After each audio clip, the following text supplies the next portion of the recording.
Okay, so we are here with Noel Deyzel. Now, pronouncing your name, by the way, so it's Noel Deyzel, not Deyzel. Is that correct? So I've heard a few variations of this. It's actually Noel Deyzel, but Deyzel. Okay, yeah, gotcha. it by birth or by pronunciation of my name, it's actually Noel, but very few people actually get that correct. So it's just Oh become yeah, Noel Deyzel. But yeah, Deyzel, whatever works. yeah. People, So we have Noel Deyzel. Is that perfect. okay? And That is him. yeah, that's been ambiguous for a while. A lot of people have been trying to figure that out. So glad to have some clarification. So really You're the first to happy. actually ask. You're the first to actually ask the correct pronunciation. So. Oh, right on. Let them get a first from your channel, dude. Perfect.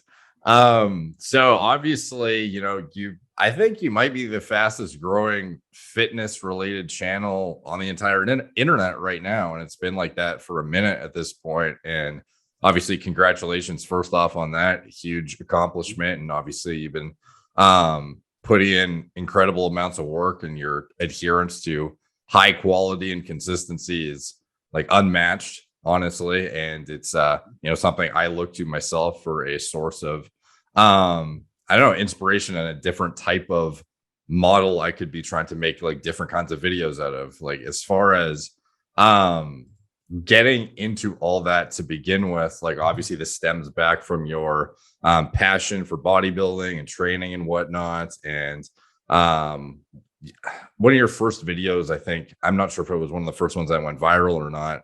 They kind of all go viral at this point, but like when you first started training, was this you were sort of like a late bloomer, right? Like as far as when you were training, it was like mid 20s or something. Yeah, probably about 23, 24. I first got into training. Actually, there was a few attempts, nothing serious. I just say a few attempts, and I went to the gym with a friend. He pushed me really hard. It was my first time going to the gym, and I was so stiff the next day. I couldn't. I was actually still in high school at the point. I couldn't turn my head to address the teacher. I actually had to turn my entire body. So Yeah. that was a bit of a deterrent for a little while. But I was more into track and field, when I was in school, and then later I got into baseball and actually skateboarding for the later part of my teenagehood. Oh wow. Do you still skate at all? No, a little bit heavy for that. I gave that up as a bad idea. I actually Yeah. had some plates. I had some surgery on my forearm after quite a serious incident, which didn't stop me at the time, but it just instilled a little bit of fear, and so that kind of got me off of skateboarding. Hmm. Yeah, the I find it's almost unfortunate though with bodybuilding is you start to think about the ROI of all activities where you're like, I like skateboarding, I like snowboarding, but if I get injured, this could be like a huge hindrance to my like how I generate income now as well. So I Yeah. see a lot of people start to like stray away from some of the hobbies they do that they used to do. But I imagine it's trying to do a kickflip at 280 pounds isn't the same as it was at 150. It's a lot more impactful. You hit the ground a lot harder. So, Yeah, yeah. but but I'm glad you mentioned, because with the start of with the initial start of the climb on TikTok last year December, because we started at around August, September, putting out the initial videos, and saw some rapid growth.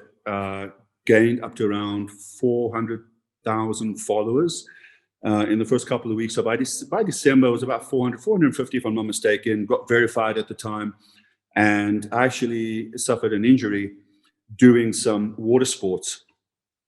Oh, Um, and that was, I mean, that was a major turning point, in terms of realization that if I have any sort of intention of pursuing this as a career, I'm going to have to put a lot of these side hobbies and sports outside of bodybuilding at rest. So I've kind of sold the bike, given away a couple of goods just to kind of make sure that I avoid any sort of injuries. Oh yeah.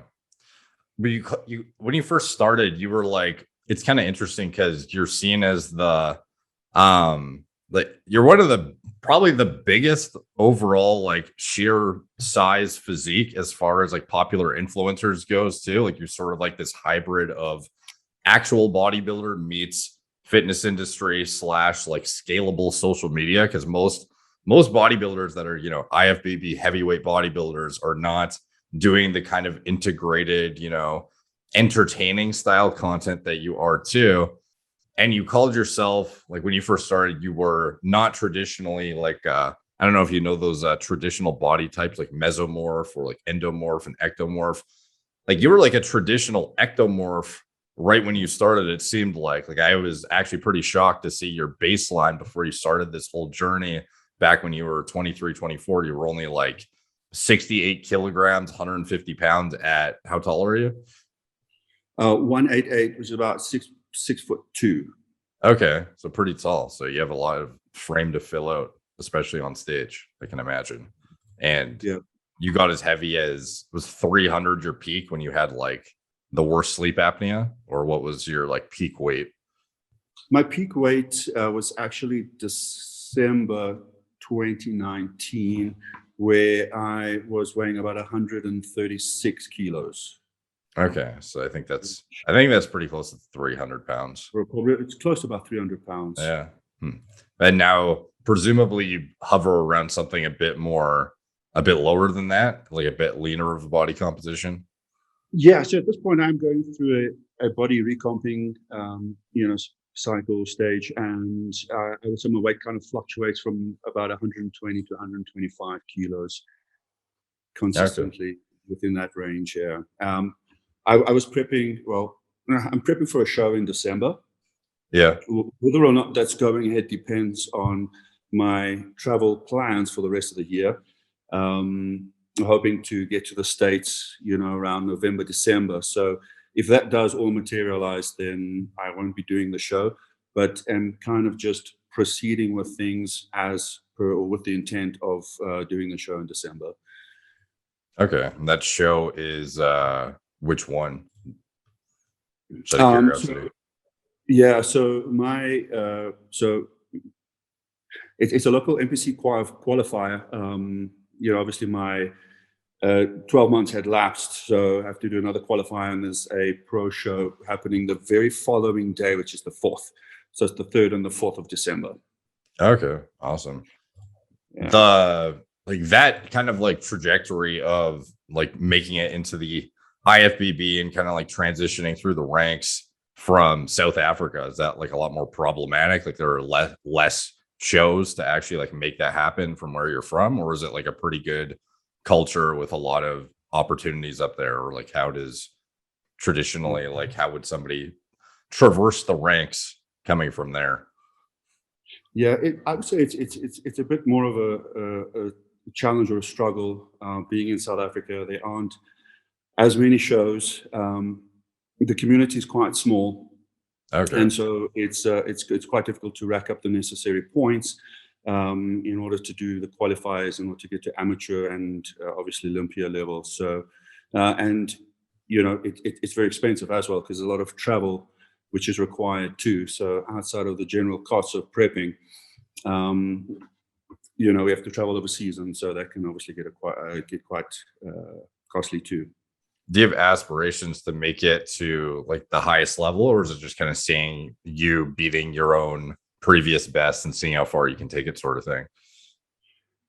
It's always been for the last couple of years, it's been my biggest goal. One of my biggest goals and aspirations to compete in the Olympia one day.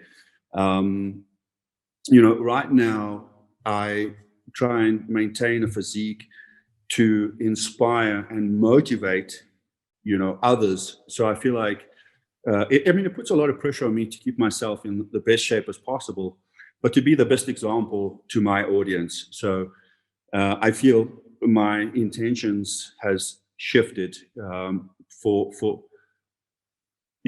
less of a self-vision for myself, but doing it more for my audience. Right. Yeah. Obviously, it keeps you more in check body Yeah. composition wise, knowing that you're going to be putting out videos every couple of days at this point, you know, where it's largely centered around your physique at the end of the day. So can't let yourself Yeah. get too out of shape and too fluffy, I guess. That's the thing, you know, I feel as an influencer, I need to live and breathe. You know, it needs to be incorporated as part of my lifestyle so that I can set as best an example and that people take to the advice that I'm putting out as well. You know, when getting onto TikTok, I witnessed a lot of influencers or, you know, a lot of creators that would sit in these oversized hoodies, which I mean, it's apparent they haven't stepped a foot in the gym in quite some time, and they were trying to, you know, they were trying to take on and challenge ideas about, you know, training. But obviously, if you look the part, people relate a lot better to the message that you are giving out. Oh, for sure. Yeah. Circling. So the Olympia, I didn't know you had aspirations to actually make it all the way to that stage. So that's cool to hear if that ends up happening. Obviously, you know, we're all gonna be super excited to be rooting for you. But what were your thoughts on the recent one on the placings and whatnot? Did you watch it? I did. You know, for me, Derek, just to answer that, I just want to digress a little, just to give you a little bit, you know, more insight as to my perception of physiques and bodybuilding itself. You know, I mean, I grew up and we had these action figures. I mean, there was prominent action figures or superheroes, the likes of He-Man and the Hulk, and they were all these abnormally large figures, Yeah. which is generally associated with, you know, power, strength, and respect.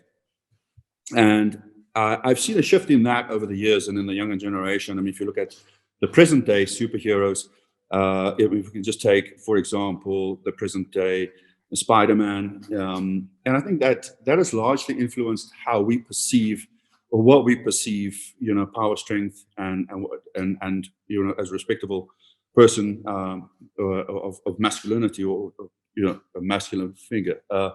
So so for me, it always was bigger is better, Yeah. you know. And for years, I just chased size and gains to be as large of a human as possible. But in the present day Olympia, I think it's the way the physiques are going. It's largely impressive, but it's not very aesthetic, you Hmm. know. And I think as I have matured in fitness and in bodybuilding, um, you know, I my maturity towards the the the aesthetics, you know, my perception has changed around that. So, you know, for the first time in years, it's not just about size. It's about the symmetry and proportions and aesthetics. And so I was looking forward to. I was far more looking forward to the classic lineup Okay. than I was, you know, the heavyweights or the opens. Like I said, impressive. It's very impressive. I mean, the work that these guys put in, I respect. The sheer size, commendable. But I think we're straying further and further away from aesthetics here. And there was a shift. I thought there was a shift when the likes of Sean Roden had won. I think it was one of the lightest guys to win, you know, and in the last couple of years. And so I thought that there was some sort of transition that we were seeing. But thereafter, obviously, again, we just went for size, which tends to compromise condition. Yeah. So I don't know how long this is this you know, current look is going to you know, obviously attract audiences. But for me personally, like I said, just my personal outlook has changed with my maturity and understanding of the sport. And so I look back at more of the golden era physiques, and that's just what I find far more appealing. Hmm.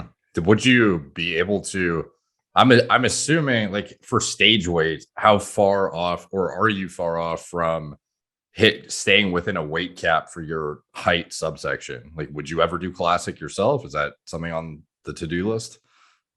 No, I for me, I've always aspired to still. I mean, it's about finding that balance of size and symmetry for myself. I mean, my last stage weight, I got on stage, which I was below weight at that point. Things didn't go exactly as planned. I was on stage at about 108 kilos. Okay. So, and I personally felt I lost a lot of size and volume.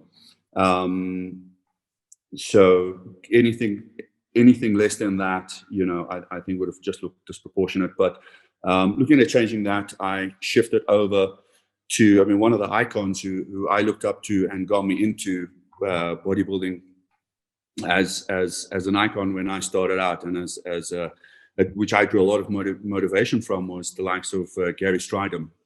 Oh yeah. And he has, for the last 2 years, has been coaching me, and he's taught me he's helped me with that maturity, in terms of my understanding of bodybuilding and physiques as well. And I think along with with the accountability and the introduction that I've had to him, has changed my perception of bodybuilding in general.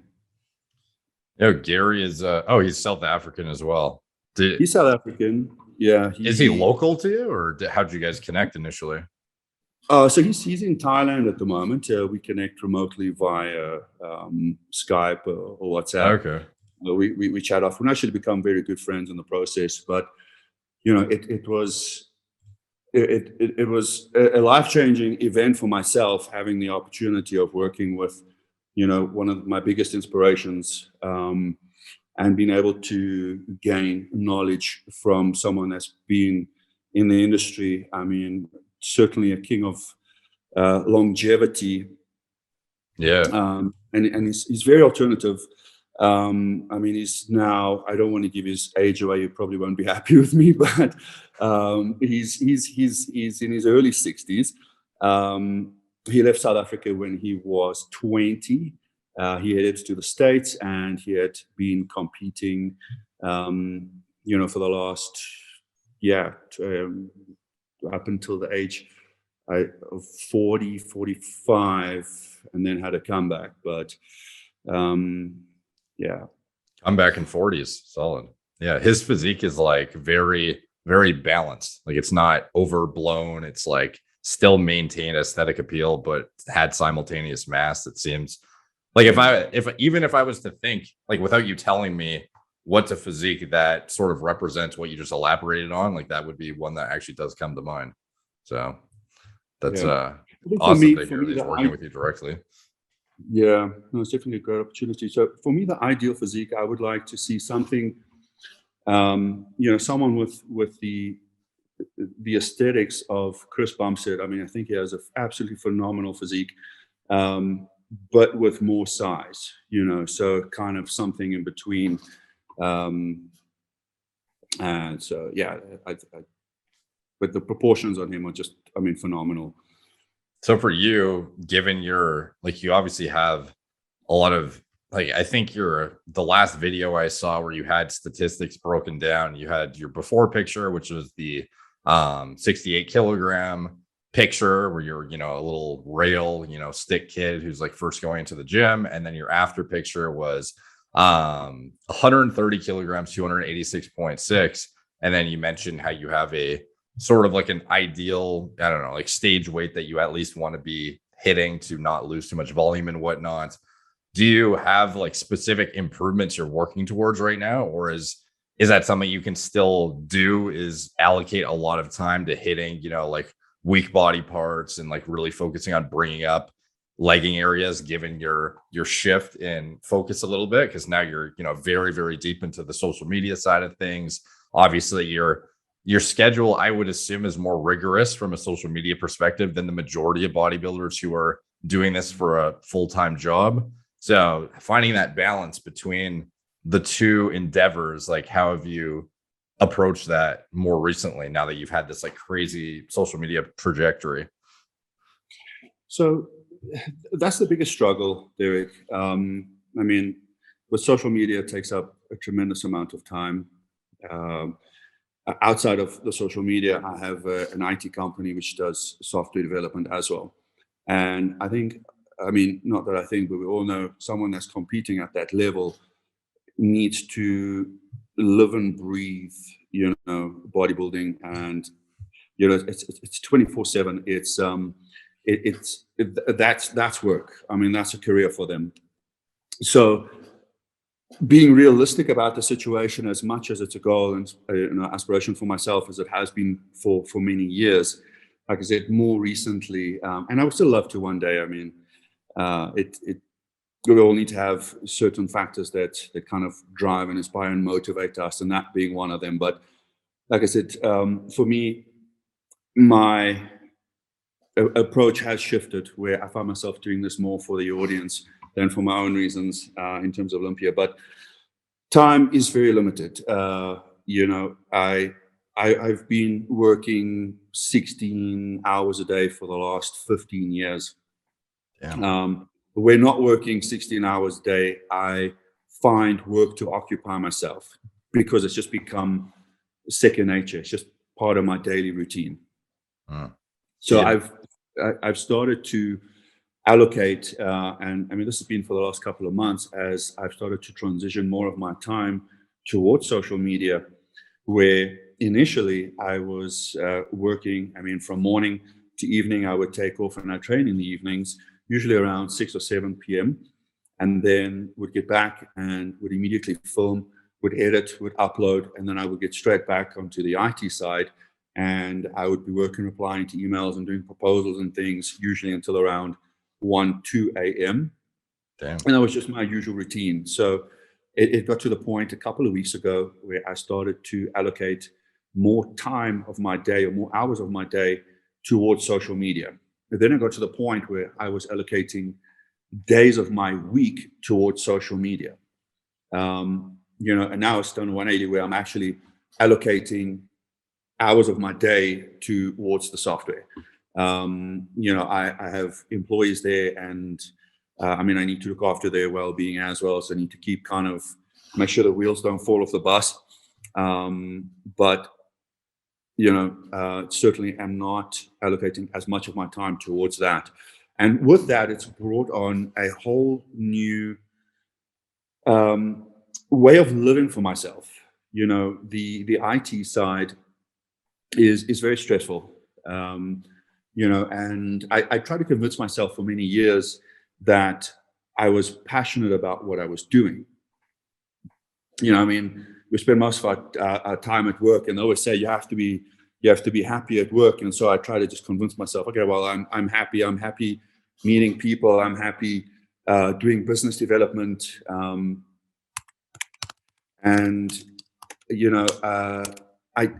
just wasn't following my true passion. With the social media and being able to spend a lot more time focusing on my passion, it's just brought a far better quality of life. So the stress levels, the stress is still there, and that's something that we're working through, but the quality of life that I'm experiencing at the moment is just far greater. It's more fulfilling. It just feels more purposeful at the end of the day too.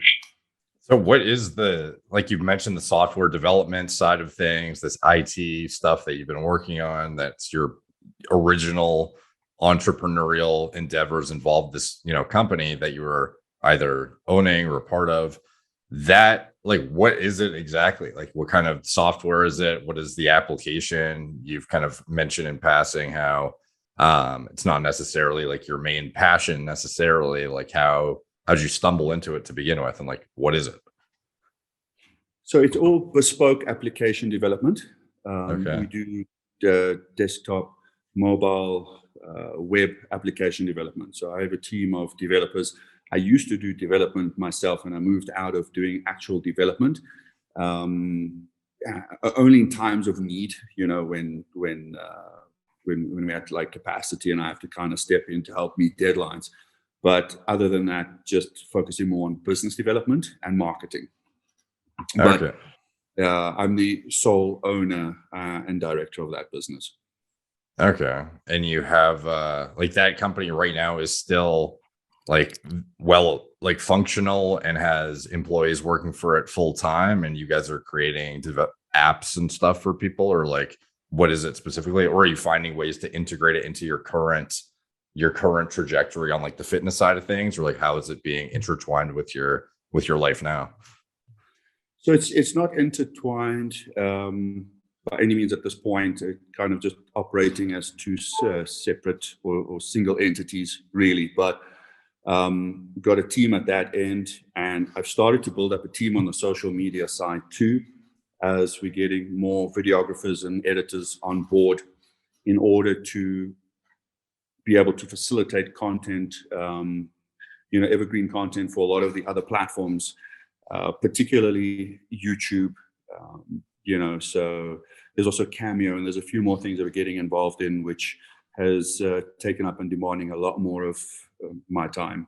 Yeah, I'm surprised. I was surprised to see you on there, to be honest, because I was like, it's definitely crossed my mind to think like, oh, this is like a quick thing that would be in high demand. I would imagine like a lot of people would probably have requests, but even the thought of adding extra like snippets of videos to my schedule, and I was like, damn, like I don't know if I could. Like, how many of those are you doing per day right now, or is it a daily thing?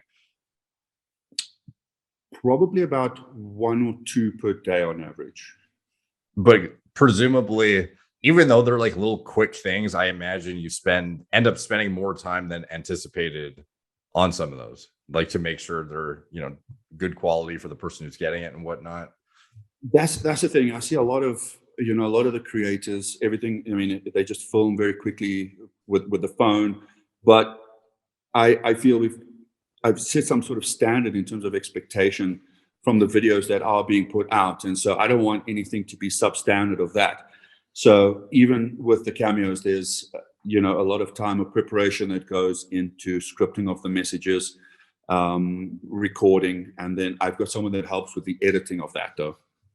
Okay. How long does it take to, like, everyone sees these like short TikTok videos that you do, because like your bread and butter to date has been these kind of like very, very visually appealing, very high quality, but quick messages summarizing either, some very palatable tip about fitness or dieting or something of that nature, or just pure motivation.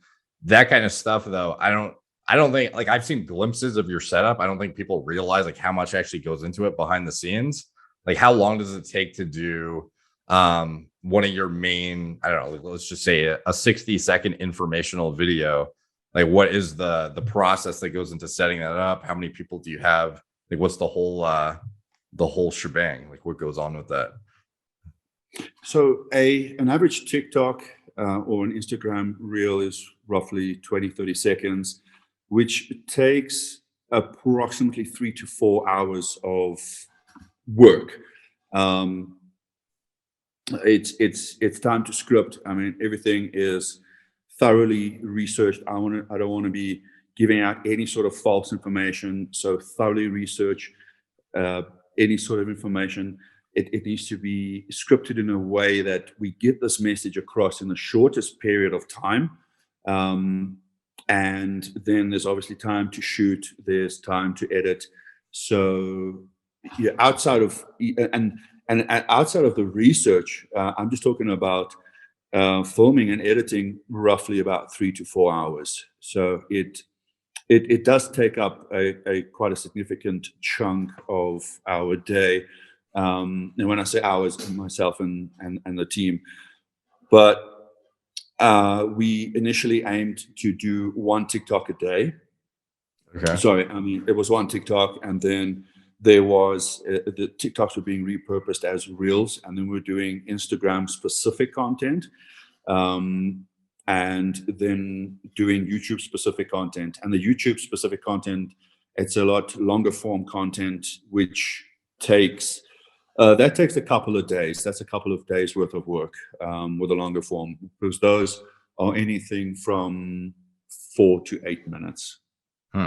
So that like process of having a whole team in place to facilitate these videos, you have like a guy like holding lights, a guy holding, the camera, a guy doing like a whole team watching you basically film. Because for me, I don't know if it's just me, but like it took a while for me to get comfortable just in camera with the camera alone in a room with it. But I'm imagining doing it with like 3 people around me at the same time. Like that's obviously like a learning curve, I would imagine. Yeah. So to answer your question, so there's usually about 3 of us in the room, one behind the camera, another one that's helping out with lighting or holding the lighting, microphone, assisting with something. But usually there's 3 of us, and it took a lot for me to get used to as well. I was always the kid that would run away and shy away from the camcorder when it came out, which was really only on special events or occasions, birthdays, whatever, family gatherings. And the minute the camcorder came out, I kind of fled, myself and my sister as well. Because I had this conversation with her the other day, and I'm trying to encourage her. She's got very unique alternative approach to eating and with being vegan. And so I'm trying to encourage her to get into producing content and getting videos out there.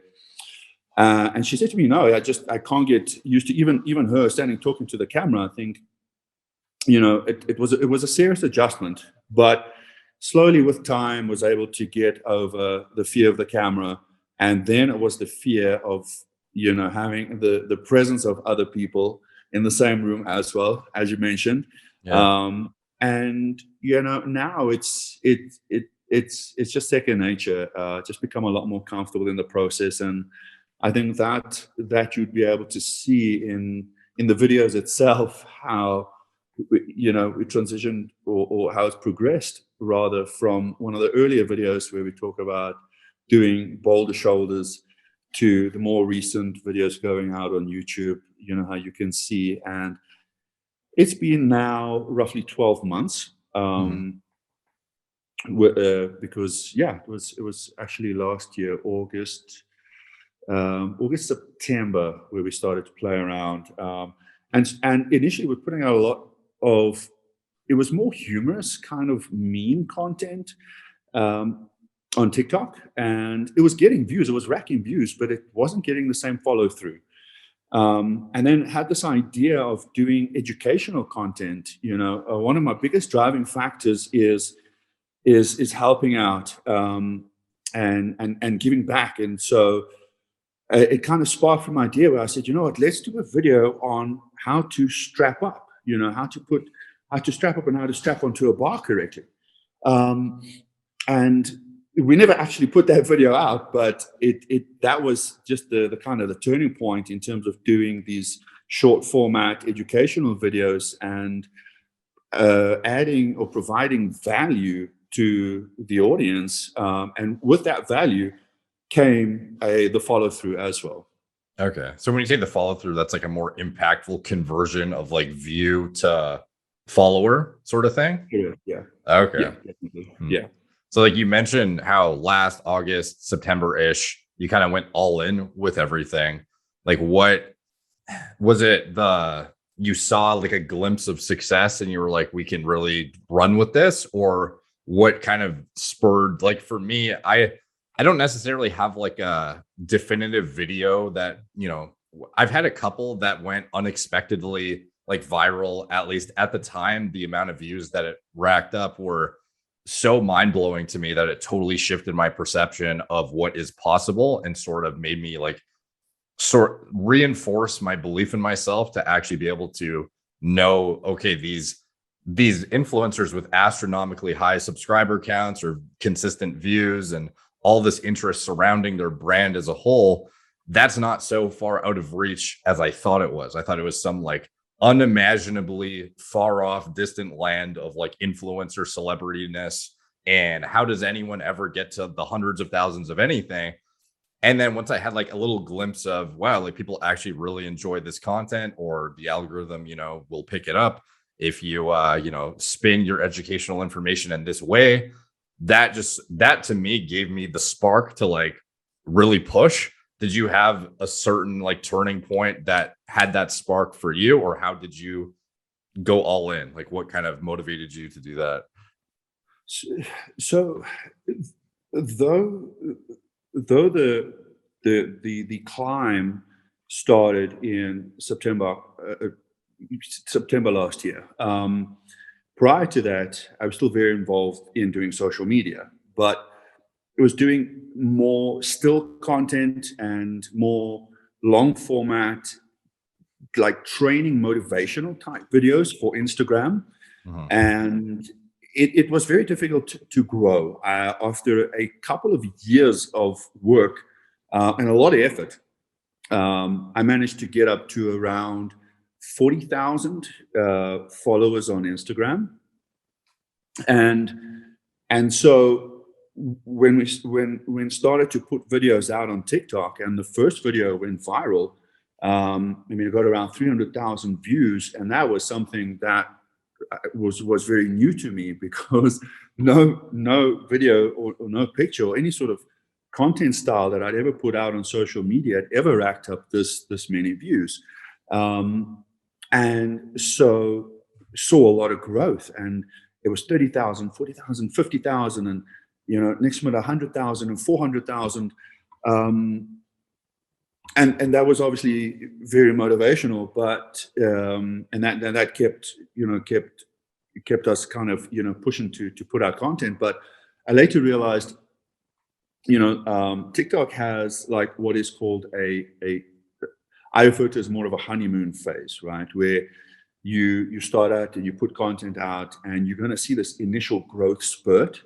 And whether they do that intentionally, but it's kind of like, gets the person all excited, and gets them very hooked onto the platform. And a lot of the earlier videos go viral, and then there's a general decline in that, but which we did observe as well, which I did notice ourselves on my account, but it kind of pushed through that. And it was a constant learning curve as well. I mean, if you look at the videos when it started out versus the video style now, the lighting, the camera quality, characters, body language, colors, it was just a constant learning process as well, in terms of how to engage with the audience best, and how to really, you've got a couple of seconds in which you really need to captivate them. Yeah. And yeah, so there was this general progression in terms of style and content as well, and ever evolving. Yeah, I definitely want to touch on your style for sure. Like it's very unique, and I've seen people try and imitate it to like pretty pretty flattering amounts of identical detail in the way they try and copy it, I guess. But before we touch on that, the honeymoon phase of TikTok, like this is new to me, because this is a platform that I have not successfully progressed that much on. I kind of just post. I think the one thing I've noticed that is interesting is a lot of these other platforms are kind of trying to piggyback off the success of the TikTok 60-second or less, or maybe even less than that, videos that blow up, and they have reels now for Instagram as well as shorts on YouTube. So you have this sort of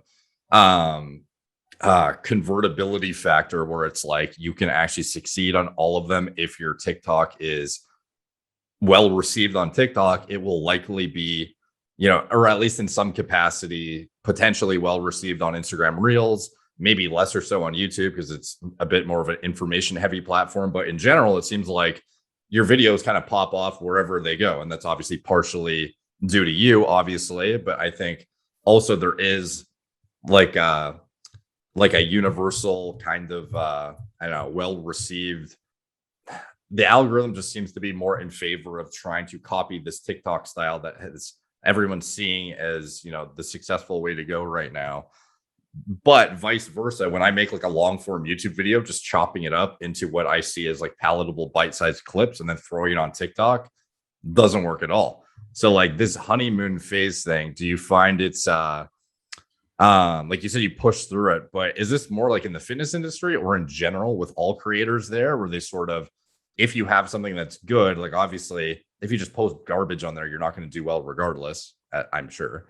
But you do see some individuals with brand new accounts within a week, they have like reasonable presences on the app. And these are individuals who had no following from anywhere else. They're just starting brand new, fresh. And to me, it seems like this is almost the platform, the go-to platform for people who are getting into whatever kind of niche they're trying to be like influential in and create content around. It seems like the way to go because of this like, I didn't know there was a honeymoon period, but this just like ridiculous trajectory you can get off the bat. Like, this is a pattern you see among all of the niches of TikTok, or is it fitness industry specific? Or yeah, look, yeah, this is just what I've observed, myself, and I think it's definitely broad. It's just definitely across. It's a very psychological platform. If it's good content, it will generally go viral. But there needs to be sustainability within that as well.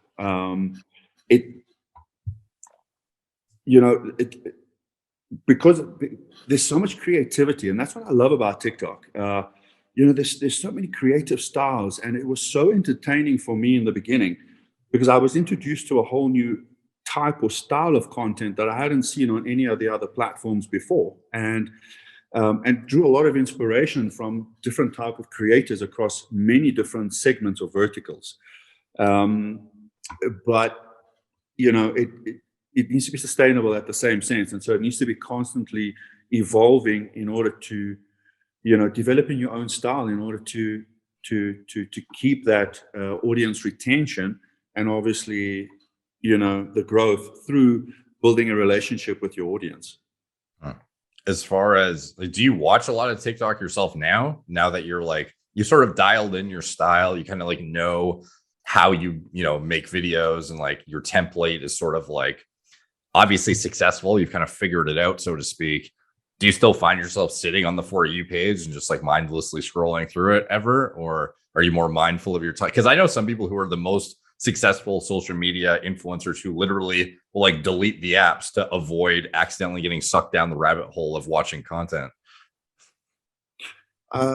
So I try and spend as much time on social media as possible. I actually allocate a certain time slot within my day to go through the videos, to look at what's trending, and just to kind of get inspiration and ideas, but also to interact with the audience as much as possible, and also see how other people's content is responding. But I've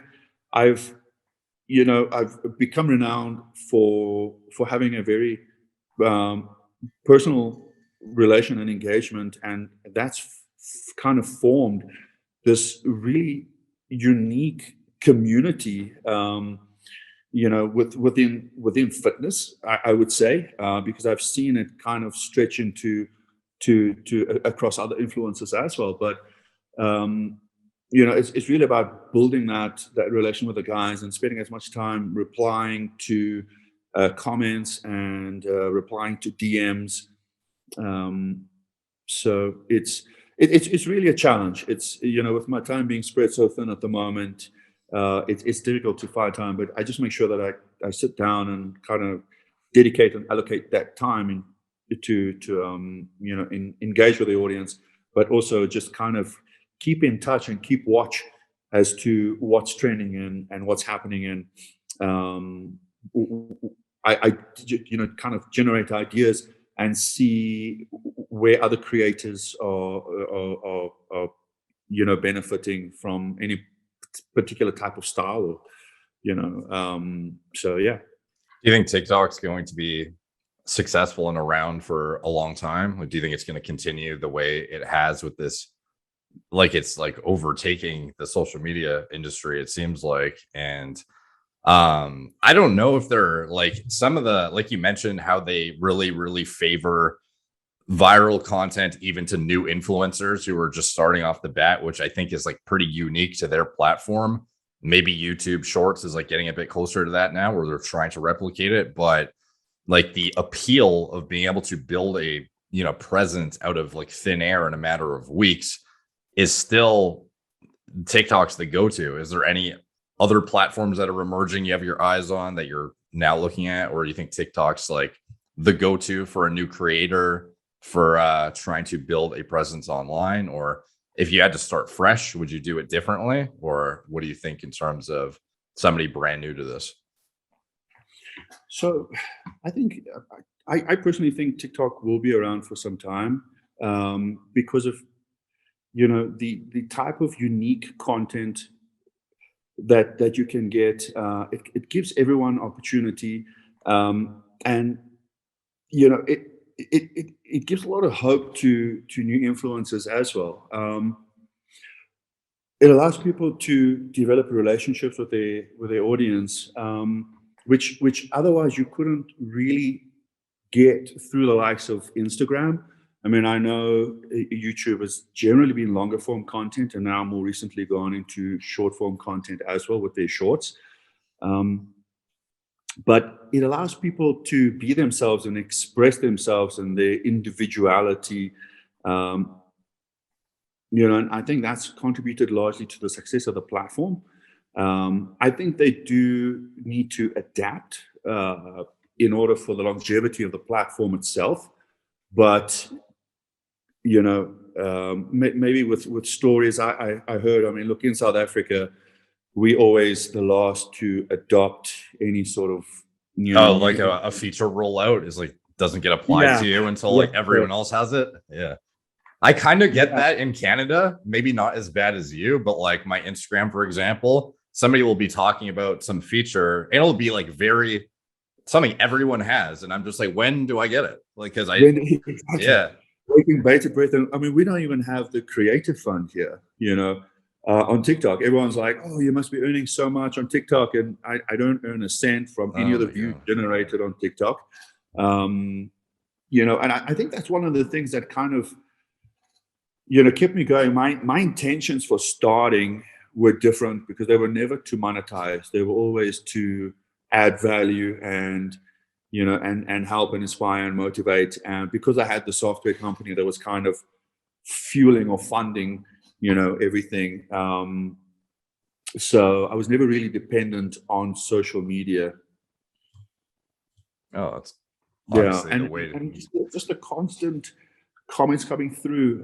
You know, you helped me so much, and you got me into training, you got me into fitness.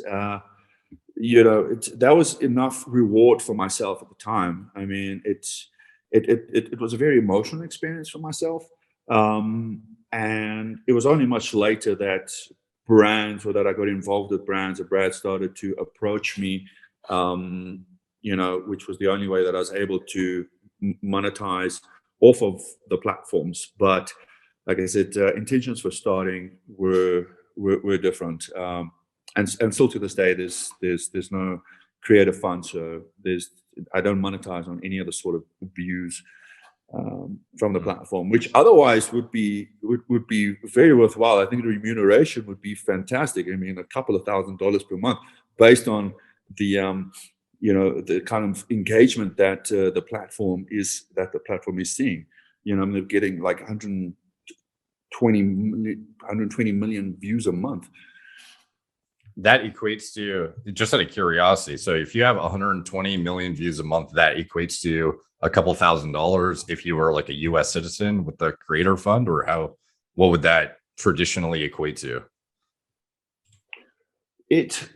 I'm not sure the exact figure, but it would be Like ballpark. it would be a few $1,000s per month. Okay. I'm just interested to see how that trends in comparison to YouTube, because obviously with YouTube, the longer form Yeah.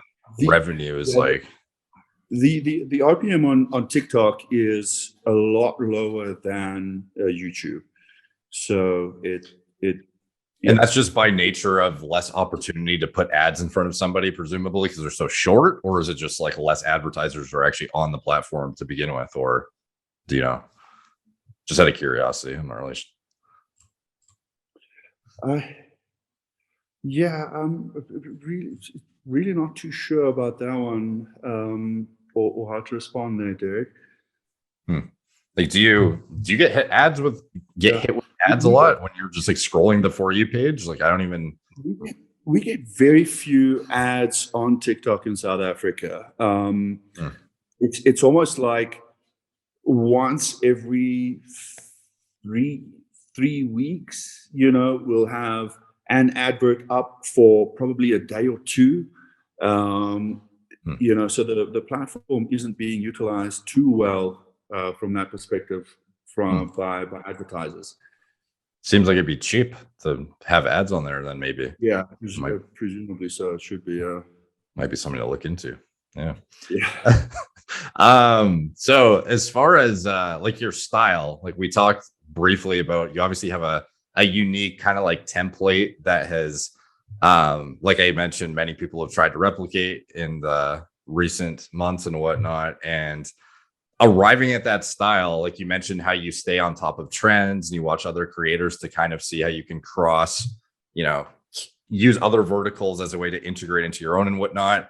Is this style with the RGB lighting and the high quality, the kind of like mysterious music and whatnot, is that like, how did you arrive at that specifically? Did you have an inspiration from another creator, or was this just totally organically developed throughout time, or? So the lighting, you can see the red LED lighting. This is actually a fixture in the gym. This is, I will take you for a short tour later just to show you around. Oh, awesome. This is the home gym. And the red LEDs is a fixture, and people just related very well to that. It grabbed attention. That kind of, added to the brand image, and that kind of ignited and sparked utilizing colors where there's different tone and emotion involved in the messages. Obviously, red is generally quite aggressive, and it works very well for certain type of videos or training content or so forth. But depending on the message and depending on the tone that you want to relay, then we started to bring in and utilize different types of colors. So I went and bought a whole lot of LED tube lights to fit the tone and emotion of the videos. But it kind of was a fixture in the home gym, and it may have just sparked from there. The music came from a trending sound on TikTok. Okay. At the time, everyone was using it and just kind of found it to be very suiting or fitting to the style of content that we're putting out, and then it became recognized as my sound because a lot of those videos started to go viral. But I think it was very suited, very fitting to the style and to the type of content, maybe towards my accent as well.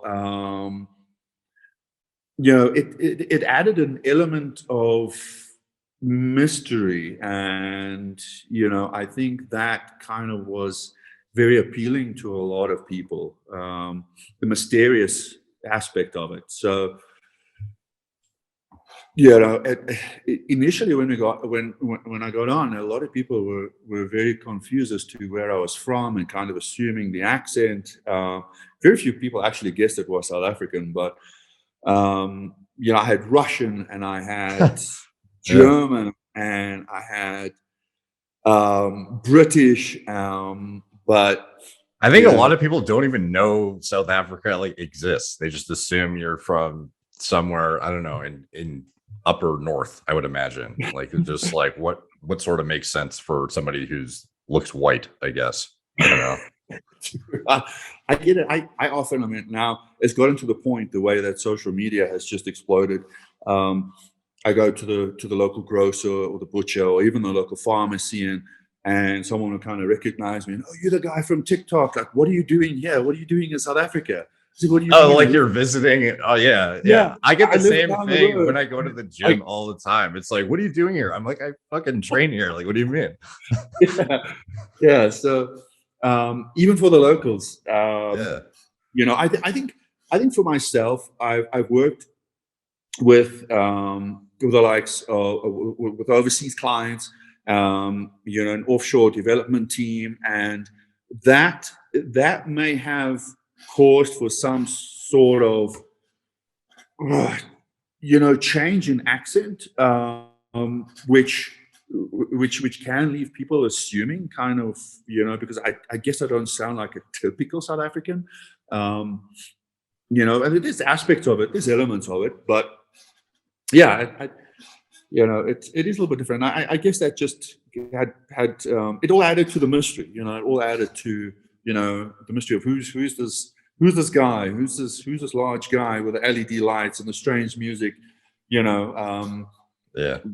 delivering content. So I think it was all just a kind of a recipe, and a lot of it organic, a lot of it trial and error, but ever evolving. Even now, we kind of just constantly looking at ways as to how we can just keep things fresh. I mean, I started a new series which is Good Fucking Morning, or there was Good Fucking Evening, Good Fucking Day, which is more kind of thought provoking, more kind of general lifestyle motivation.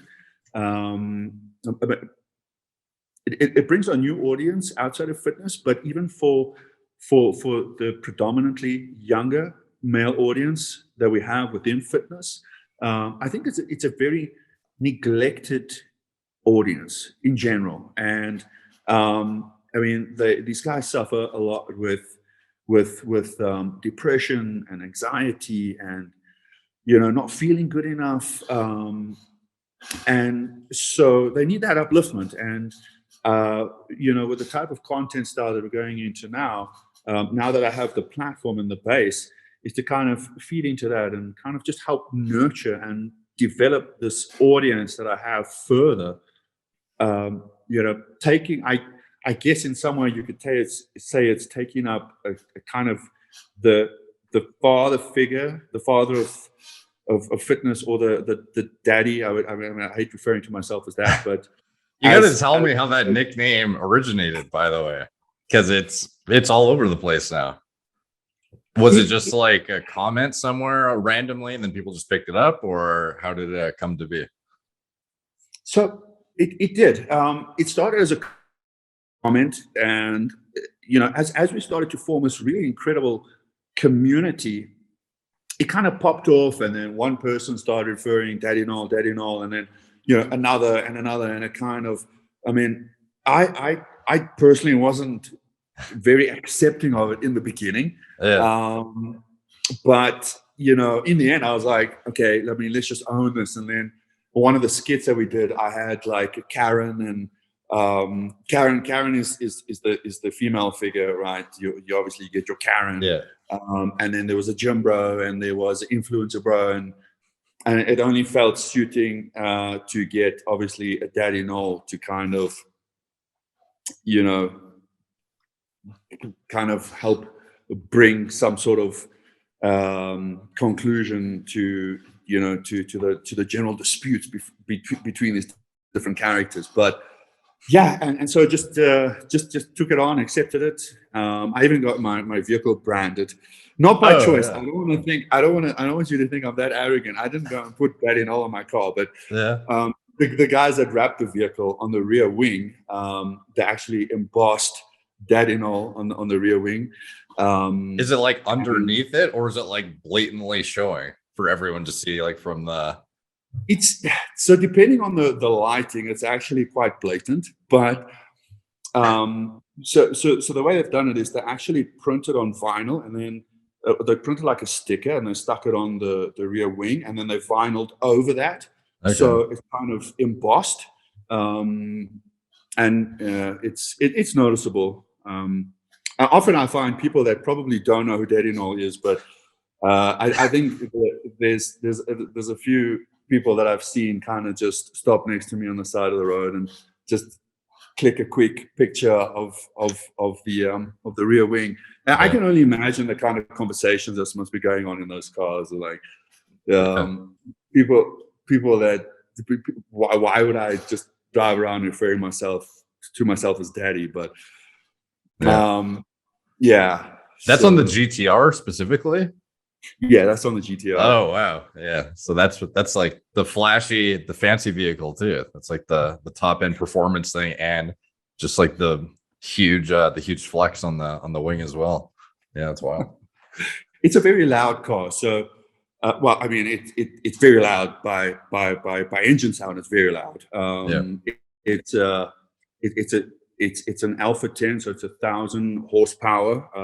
So it's fast and it's loud, but visually it's very loud because we just recently had it wrapped. The guys actually sponsored a wrap, and we went with like a satin black and candy orange. But I guess it's your typical YouTuber vehicle. It's one of the go-tos. It seems like there's like I've seen a lot of R8s recently. I've seen some GTRs, and then some people Huracan, kind of common-ish, I guess. But kind of like those three are, from what I've seen, like pretty popular go-tos for I don't know, successful entrepreneurial influencers. Was that always your dream car, or like how'd you arrive at that? So I'm a big JDM fan.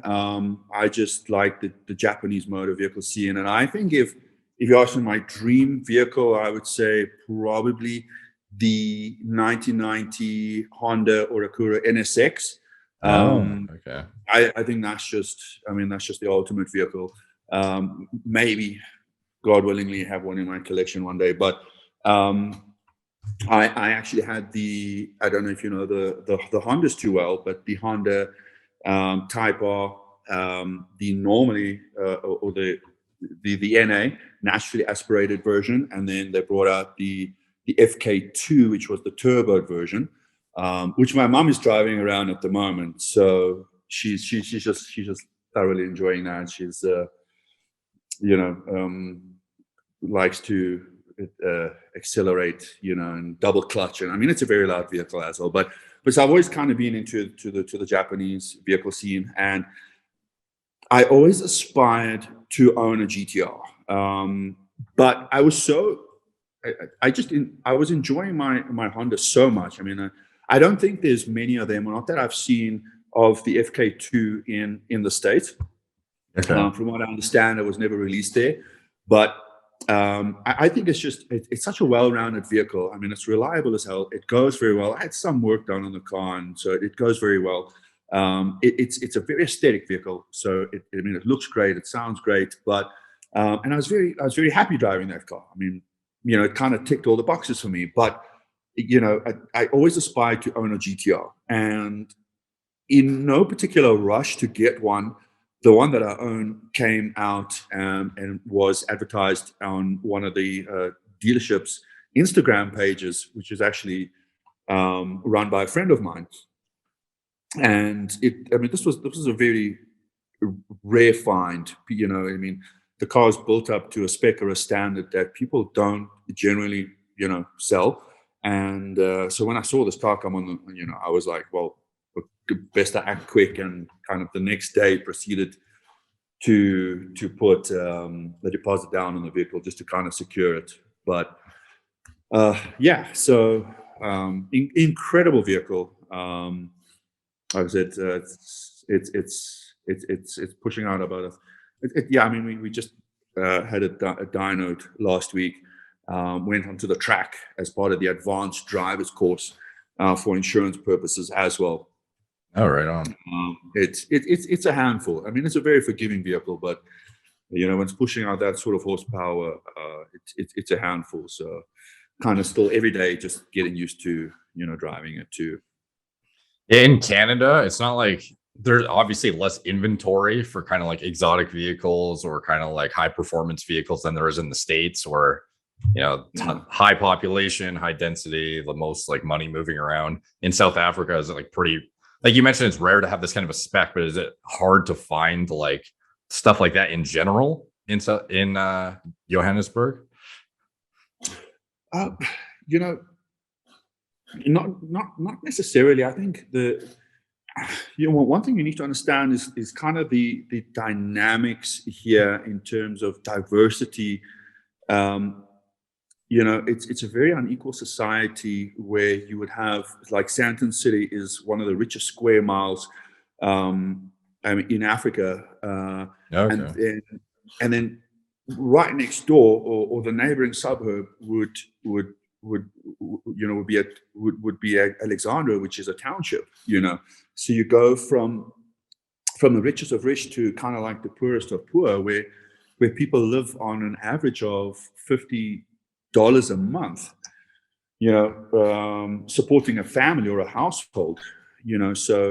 So there's a lot of inequality in South Africa in that sense. There's a very high unemployment rate, but there is, there's a lot of wealth at the same time, and people like to kind of display that through vehicles. So you generally quite typically find quite fancy. I don't know if that's a word that you quite typically use, but yeah. Quite fancy vehicles driving around. I actually saw one driving to the gym this evening. There was a chrome gold C63 Mercedes Brabus edition. So I think a lot of people here are more likely to spend on their vehicle than what they are on their home. Yeah. As a status symbol. Obviously, you there's a far greater chance of someone spotting you in your vehicle than someone obviously just rocking up and seeing you standing in the driveway of your home. But people generally live above their means in terms of driving fancier vehicles. Have you ever seen the Liberty? Like, how do you feel about body kits? My just out of coincidence, one of my closest friends, actually, I just put in the chat box, he just got this Liberty Walk Silhouette GTR the other day. Incredible. Yeah. Let me open up this link. I'll try to remember to edit onto the screen so people can see what we're looking at. Damn, this is incredible.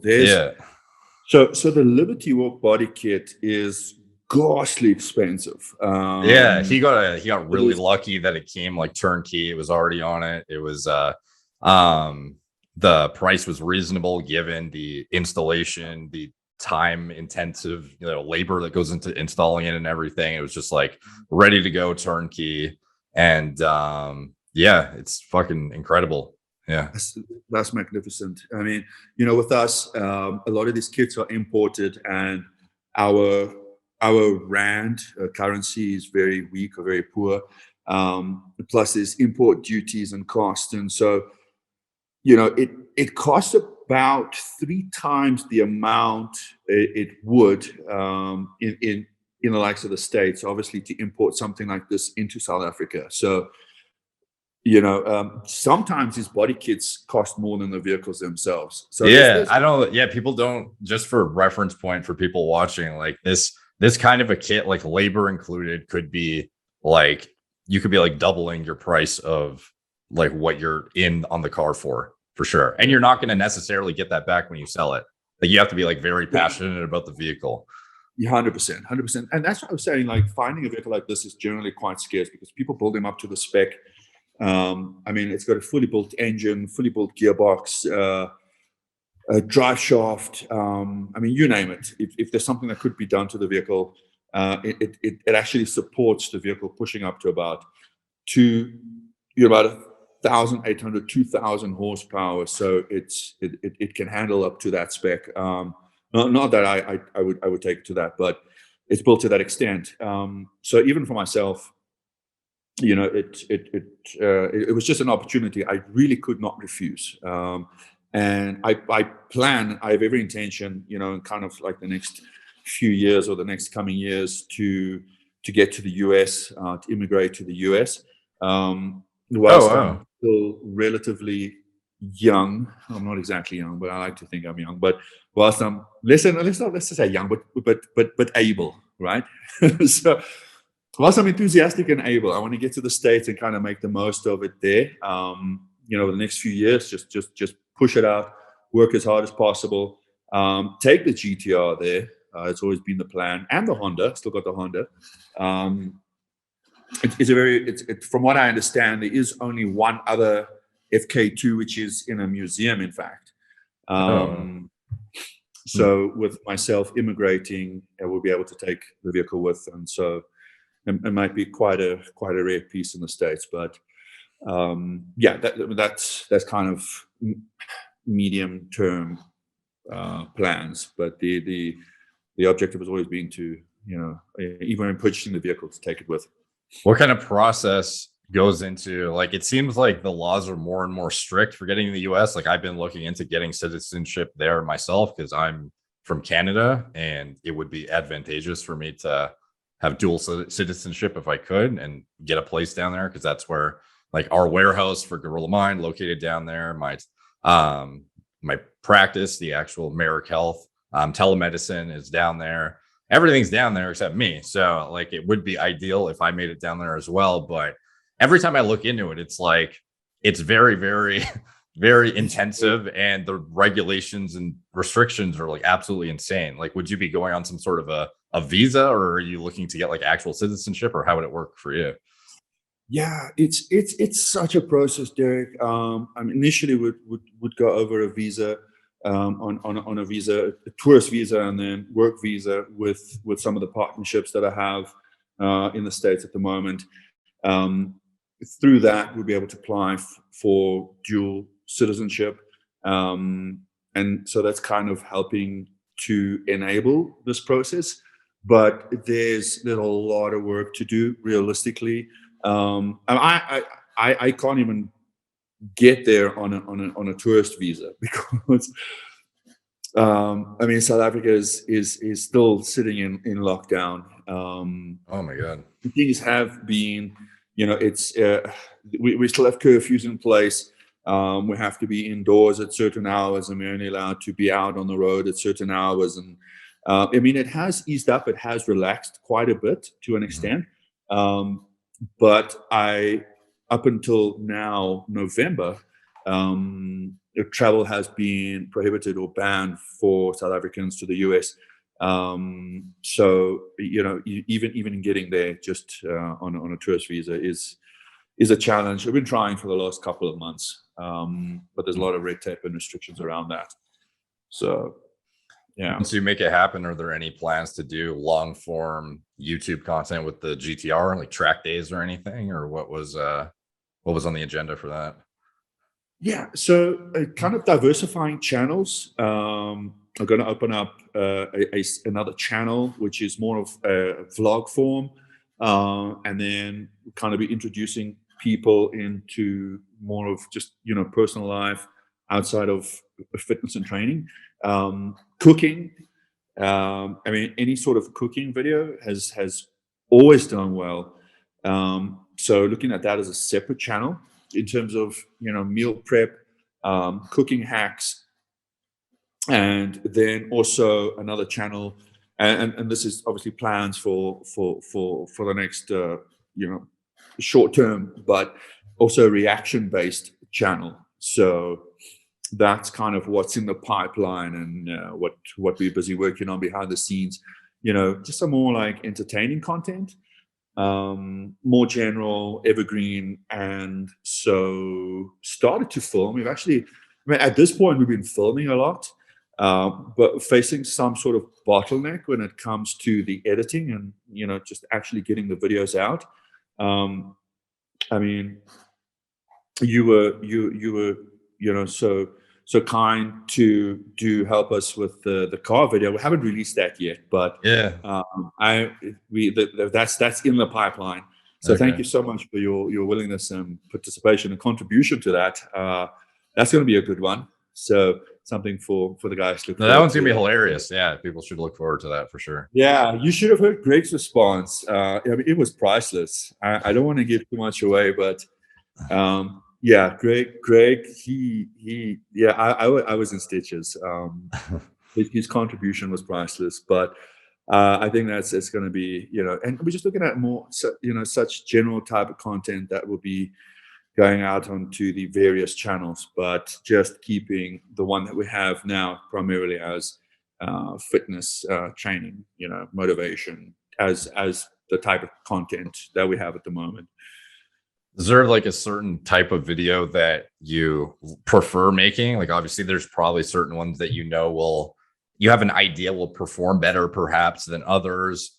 Like at this point, have you sort of dialed in like something, like even though I'm sure a lot of the stuff you do is stuff you do because you're passionate about it and enjoy it, like presumably there's like certain topics or certain types that you sort of are more excited to film than another. Is there like a specific type that you like absolutely love filming?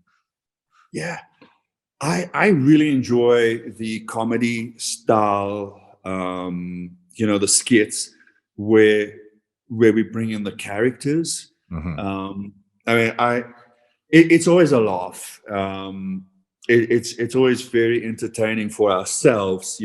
I wish a lot of this like B-roll background, behind the scenes content people could see. And the bloopers are probably hilarious. The bloopers, yeah, because the accent change and at the same time it's my favorite and my worst as well, because it's that Karen wig. I mean, you won't believe the type of head itch that you get from that wig. Yeah, I can imagine. So but I thoroughly enjoy just getting into character, and like I said, there's always a laugh. As a lot of it is filmed, so we have the general concept or the topic, and the video is scripted in a sense to make sure that the message that we're delivering, like I said, obviously is as true as and accurate, and short and impactful. So there's work that goes into that, but things like the intro, the outro, a lot of that is done on the fly, and it can get quite entertaining. I mean, I work with a bunch of clowns as well. They just, these creative guys, they are, I mean, they're absolutely wonderful, and there's never a dull moment. So there's always just a lot of laughter, and there's, it's very playful, and so yeah, it's just fun. But those particular type of videos just just resonate well with me. So you film everything in, like, this is your home gym presumably, or like did you used to do your videos in like somebody else's gym or a public gym or something, and now you're doing it at home, or have they always been at home? So they've always we've been here for the last 2 years, so even prior to starting with the content itself. Have you ever done a tour on camera, like for the audience before, like of the gym? I did a live. I don't do many lives. I think I've done I've done 3 TikTok lives, and one of them was a very quick, brief intro. But I mean, if I have the opportunity, I'd love to show you around this. Could we do one?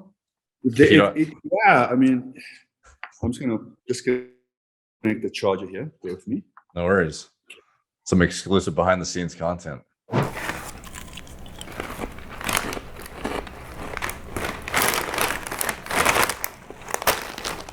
Sometimes I just eat it straight out of the bag without milk. It's good on its own too.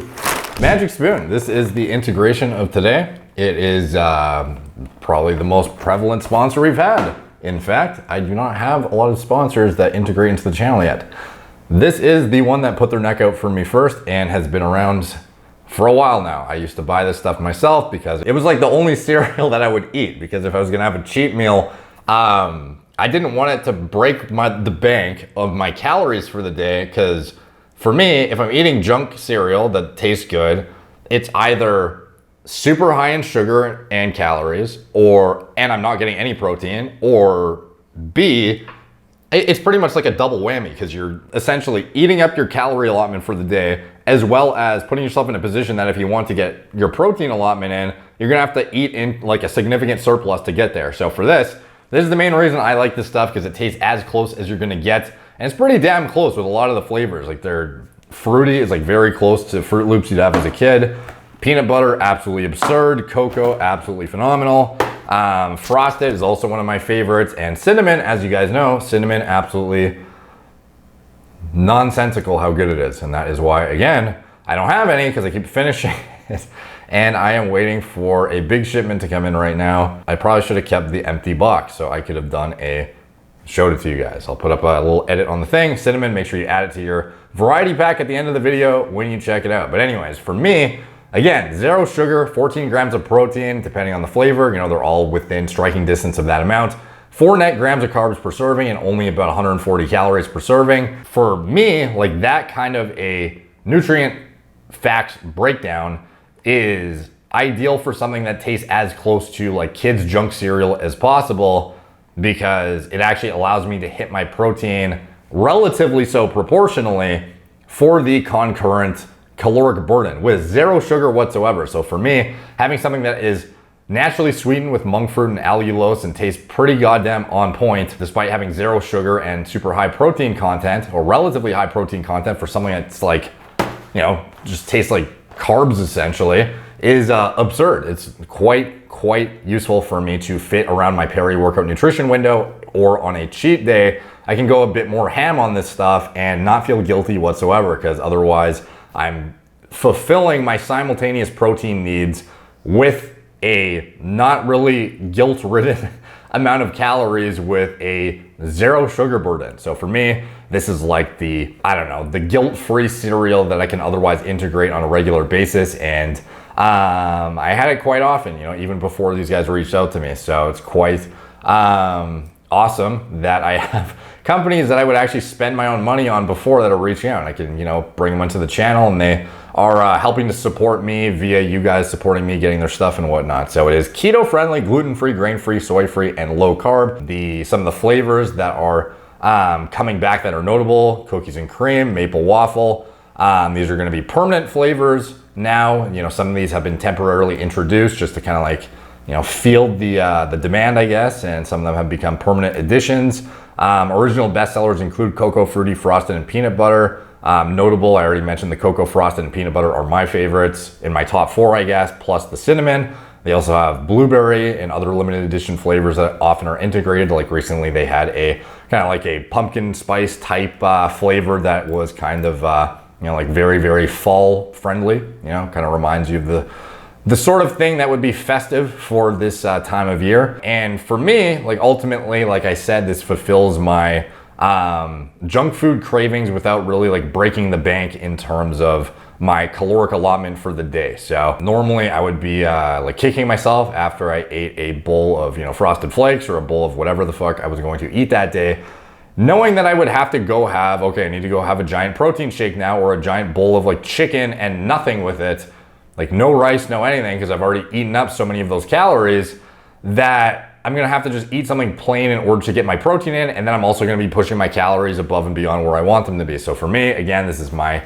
kind of like in between of a cheat that's not really a cheat, and it feels like pretty seamless to integrate it into a diet model that is at least not like super strict into a deficit. Like in a reasonable deficit, at maintenance, or in a surplus, it's definitely feasible to add in, and is conducive for hitting both your protein needs whilst maintaining a minimal, actually 0 sugar burden. So if you want to support me and support Magic Spoon, a company that has supported me through these integrations many times in the past now, just check out the link in the description below, and you can get your own variety box and use code Derek for $5 off. You can pick and choose any of the flavors. You're not limited to just a pre-selected you know, format of their best sellers or anything like that. Just add and swap in as you would please. And I highly recommend, again, the cinnamon if you have not yet tried it. So again, like I mentioned, $5 off, use code Derek, or go to magicspoon.com/Derek to save $5 off today. And they are so confident in the product,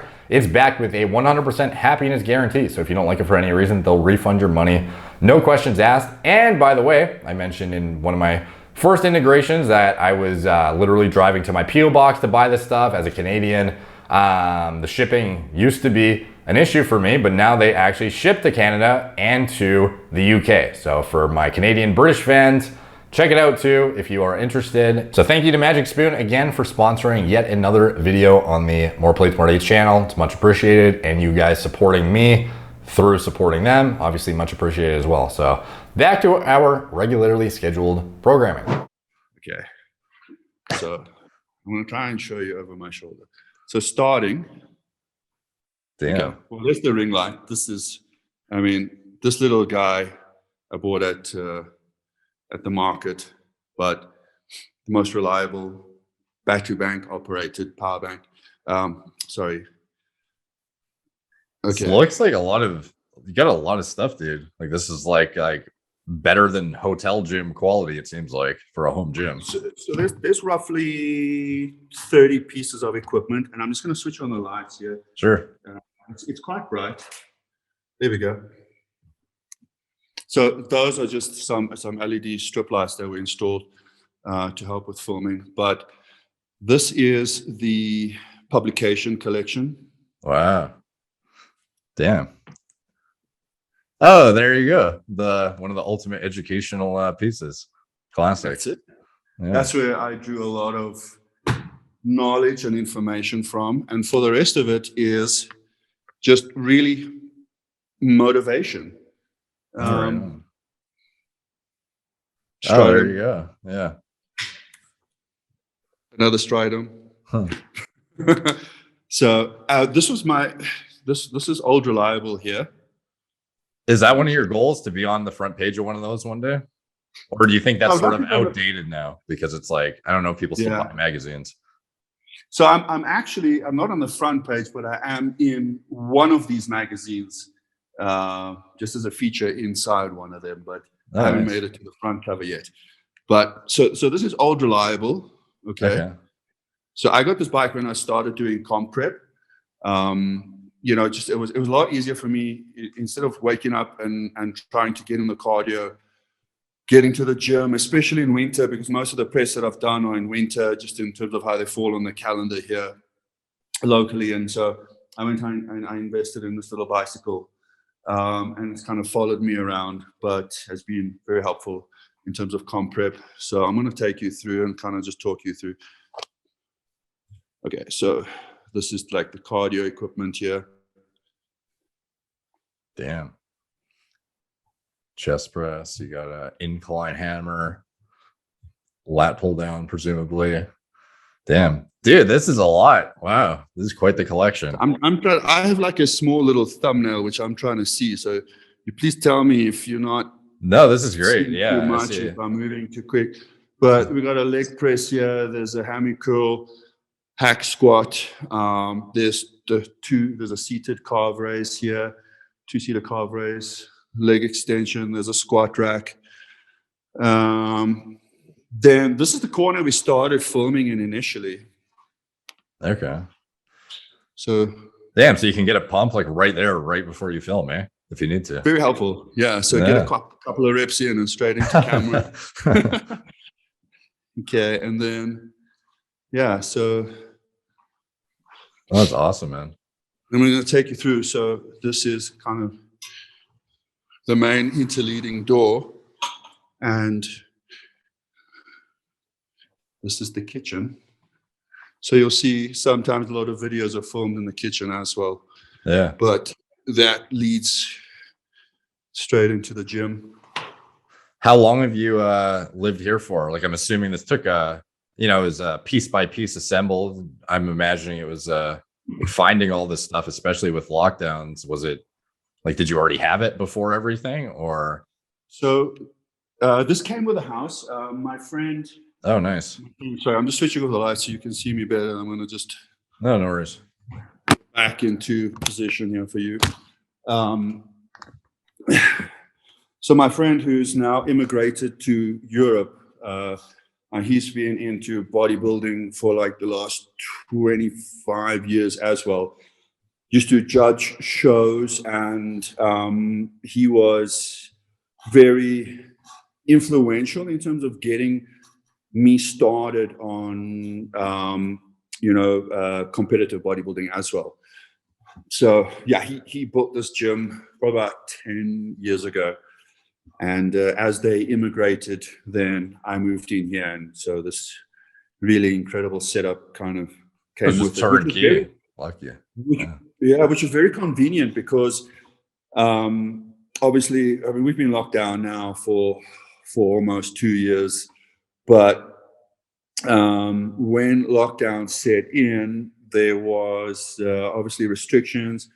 Gyms were closed, and so a lot of people weren't able to train, and we were very fortunate to kind of have this setup, and kind of didn't disrupt things. So yeah. Oh, it definitely beats having shitty bands or two dumbbells. It also really helped because at the same time that we're filming content in lockdown, it contributed to the success of the content. I feel as a lot of people didn't know what to do with their time, at the time. And so there was a tremendous spike in social media. I mean, there was a huge spike, even the likes of OnlyFans. I mean, people didn't know what to do with their time, so they were kind of just looking to all these different platforms.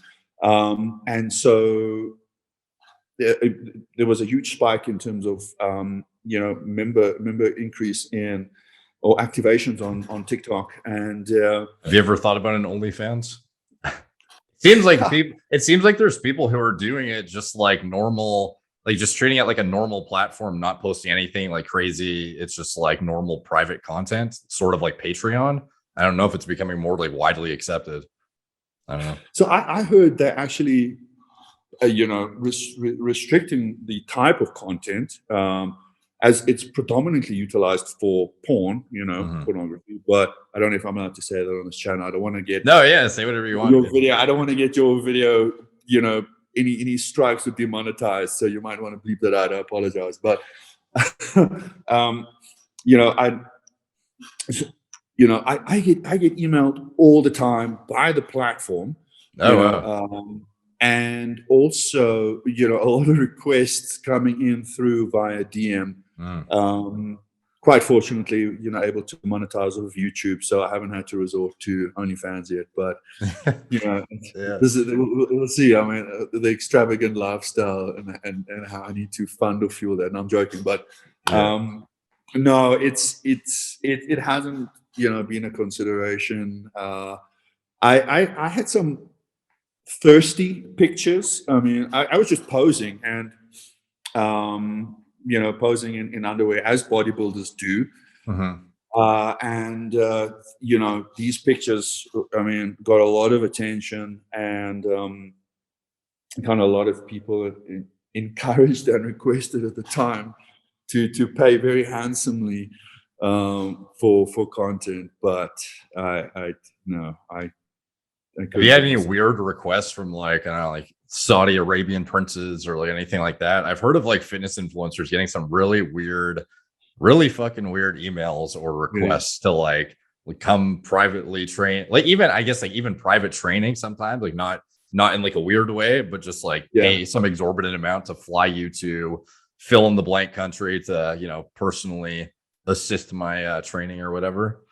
What, it's strange, Derek, because in the beginning, kind of in the initial stages, there were some really wild requests coming through, and I don't see much of that. And I mean, I am quite active, so it's not like I'm missing it or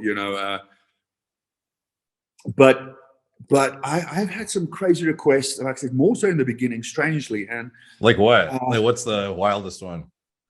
Won't get the video demonetized, don't worry. So you can say whatever. I've had requests to be a feeder and to feed people. I mean, I'm the bodybuilder. I'm the one that's supposed to be fed, right? But I've been requested to be a feeder. I've been to fatten someone up. I have been offered large sums of money for socks, for underwear. Oh What else? To train together, to smell my feet, to lick my feet, to smell my armpits. I mean, Jesus.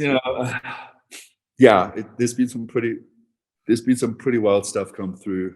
So, I wonder if it's like they see that you're successful on the platform now and they just think that you wouldn't entertain it, whereas they like ask somebody who's smaller, like maybe this is something they do. I don't know. Seems odd that you would get less requests now. You know? I think you hit the nail on the head there. I think it's definitely, the case where they kind of prey on the smaller creators, the guys that they're like, this, let's throw this guy a bone. He kind of, he's not quite able to monetize. So he wants to pursue his life as an influencer. Well, sell me some crusty undies, yeah, I can imagine. Yeah. Probably works sometimes for them too, I can imagine, which is the messed up thing, but to each his own, I guess. Yeah. So that by the way, when I was looking through some of your content just to like get refreshed for this podcast, I noticed your username on YouTube, Wanderboy 2010. And it's still set as that, like your channel redirects to your actual name, but it has that as like your initial username. Is there like a story behind that, or how'd you come up with that? Yeah, there's a story, and I can't change it. That's the frustrating thing. It's actually, that was my gaming name, and so many people use their gamer tag. Yeah. Like I've thought about changing my name too, because I've often like kind of thought, does this sort of like deteriorate my credibility in some aspect? Because like I made it in my early 20s, so for me, I've always sort of thought like, does the initial perspective of my like information, am I like doing myself a disservice by having this name? So I've sort of struggled with that myself a few times, but that's like a classic story. It sounds like the gamer tag thing. Yeah. So I was into gaming, and I was into music production actually. In my skateboarding days. Mm-hmm. I actually did music production, and I have in my life produced an entire album with, I think it was 11 or 12 tracks on it, or songs. I would love to get back into that. I tried my hand at it, but the editing programs that are available now, damn, they're difficult to use. I think I've just been out of the game too long, but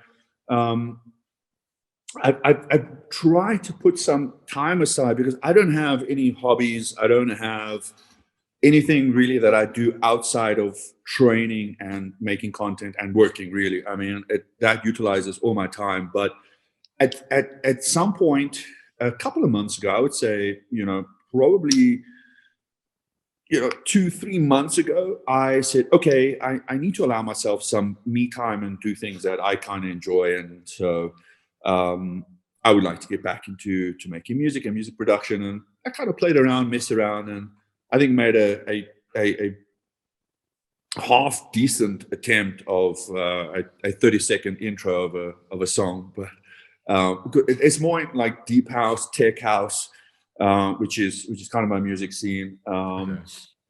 But that is time consuming, or for me it was. I kind of watched a few tutorials and gave that up as a bad idea, and hopefully one day I'll be able to return into it. But yeah, Wonderboy, music production, gaming, and I used to just put up random videos I used to make like these music videos using just still or static backgrounds of the music that I had, none of which you'll find online now. But that's kind of where the name came from, and I just haven't been able to change it or remove it from YouTube since. But would you ever release that music, or is it not something you want to be leaked to the public ever? For me, it's cringe. Yeah, it was made so long ago as well. So I listen to it now and I cringe, but yeah, a lot of people have said it's decent. A lot of people have enjoyed it. I think they're just being nice to me and being very considerate over my feelings. So they're just not gonna, they're just not going to be honest about what their thoughts are. But with TikTok, how they make songs popular, couldn't you just like sneak one in one day and then see if it like pops off? Because it's not like anyone would necessarily know it's yours. And then if people are like, oh, what's this song? What if they, because that's how it seems like nowadays songs start to trend because people use them in TikTok. So if randomly imagine a bunch of people start using that song, that might be interesting to see what happens. Yeah, I thought actually just sneaking it into like the background music on one of the videos. Yeah. But yeah. Yeah, I kind of know what you mean by like old stuff being cringy though. Like anytime and this is something you sort of mentioned where you see like you mentioned your progression of from your first video to now, like your comfortability on camera and stuff like that. If you sort my first, like go by sort by oldest on YouTube and you look at me talk then compared to now, it's just like, holy shit, dude. Like it's night and day different. So I imagine from like a music, if you have that perspective on your music too, like I can sort of relate to the feeling for sure. Terrible. I can't even watch a lot of the older videos. I'm like what was I thinking? How did this video go viral? But yeah, it's cool to look back on. That might make a good reaction video, by the way, reacting to your old stuff. And like, I don't know, that might be on my to-do list. React to some of my old, like really shitty videos. That's very cool. I think, I think the reaction videos are very cool. I had my mom actually do a reaction video. It's probably the only reaction video we've done, but my mom had the reaction video to the comments, the sus comments that. Oh yeah, I saw that. That was hilarious. I don't know if you've seen a lot of these comments, but I mean, they get mildly inappropriate. Very entertaining to go through, and I try and respond as appropriately as possible to a sus comment, as one does. But that. Sorry, there's a call. I'm just canceling here. Sorry about that. No worries. But yeah, that was cool. I'd like to do more of that style content. So you mentioned, in my opinion, it's just like wholesome, cool, general, entertaining content. No, yeah, absolutely. Yeah, I think that would be well received on YouTube or wherever you put it. Realistically, so being in Johannesburg, is that how you pronounce it? Johannesburg. Sorry, Johannesburg. I thought I looked it up beforehand. A bunch of people were saying it was Johannes, and I was like, like I thought it was originally Johannes. So that's my fuck up on that. But as far as like being recognized there and being sort of like a mini celebrity of sorts, or like a micro, I don't know, like whatever you would call somebody with a big social media presence that is in the fitness industry, do you find people treat you differently now that you're, in the position you're in, like even friends or I don't know, people you meet for the first time? Like how has your life changed in that regard? Because I've talked to some pretty big influencers like Joe Aesthetics, for example. I did the podcast with recently, and he talked about how difficult it can be to like even know who's genuine at this point and like having like meaningful connections with people. Like, have you encountered any of that at all, or is it different culture wise where you're from? Or no, I think it's very much the same. Because I've been working on social media for a while now, because it has been a few years. Like I said, I kind of got up to a micro level, kind of semi-decent following on Instagram previously. And that was predominantly within the South African fitness space. And so I used to go to gyms, and the likelihood of being recognized was quite great by someone, because it's not a massive industry here, but now it kind of happens, like I mentioned earlier, just going to the local grocery store, the butcher, or pharmacy, and I've always been willing to kind of give a lot of my time to anyone who wants some sort of help or is seeking kind of advice. And so Sometimes it's quite disruptive, in terms of training, because a lot of the meet and greet, happens at gyms and so forth. Even though we've got this amazing setup at home, with the competition prep that I'm doing, I kind of feel like I push myself that much more. Going to a gym where there's a lot of people, and people are watching you train, and it just drives me to push a lot harder. And a lot of people come up and always want to chat and take pics, and so always very open and willing to do that. So just trying to juggle training and being a good positive influencer at the same time. I think people have this general perception of what a stereotypical bodybuilder would be like, which is generally quite arrogant and generally quite aggressive. Yeah. And so a lot of them are very hesitant upfront, but through social media, I think they've been able to understand my personality a lot better, and to know that I am a lot more approachable. But outside of that, in terms of friendships, over the last couple of years, I've kind of gone through a process of elimination, really, in terms of trying to surround myself with friends that are like-minded, reliable, and you just know that they're going to be there for you at the end of the day. So that's kind of just been happening in my personal life over the last couple of years. But now, with the more recent spike or climb in terms of social media presence, I've had a lot of people kind of pop out from the woodwork. Hey, let's have a session. It's only been like 10 years. How you doing? But Yeah. We went to preschool together. How you doing? Let's go for lunch. So there's a lot of people I find that are trying to kind of get together with the intention. I see how I feel in terms of taking pictures, maybe with the hope of being reposted. Yeah. I would hate to think so, but it just leads me to believe that is often the case, or the intention. But yeah, it's difficult in general to find a good circle of friends, and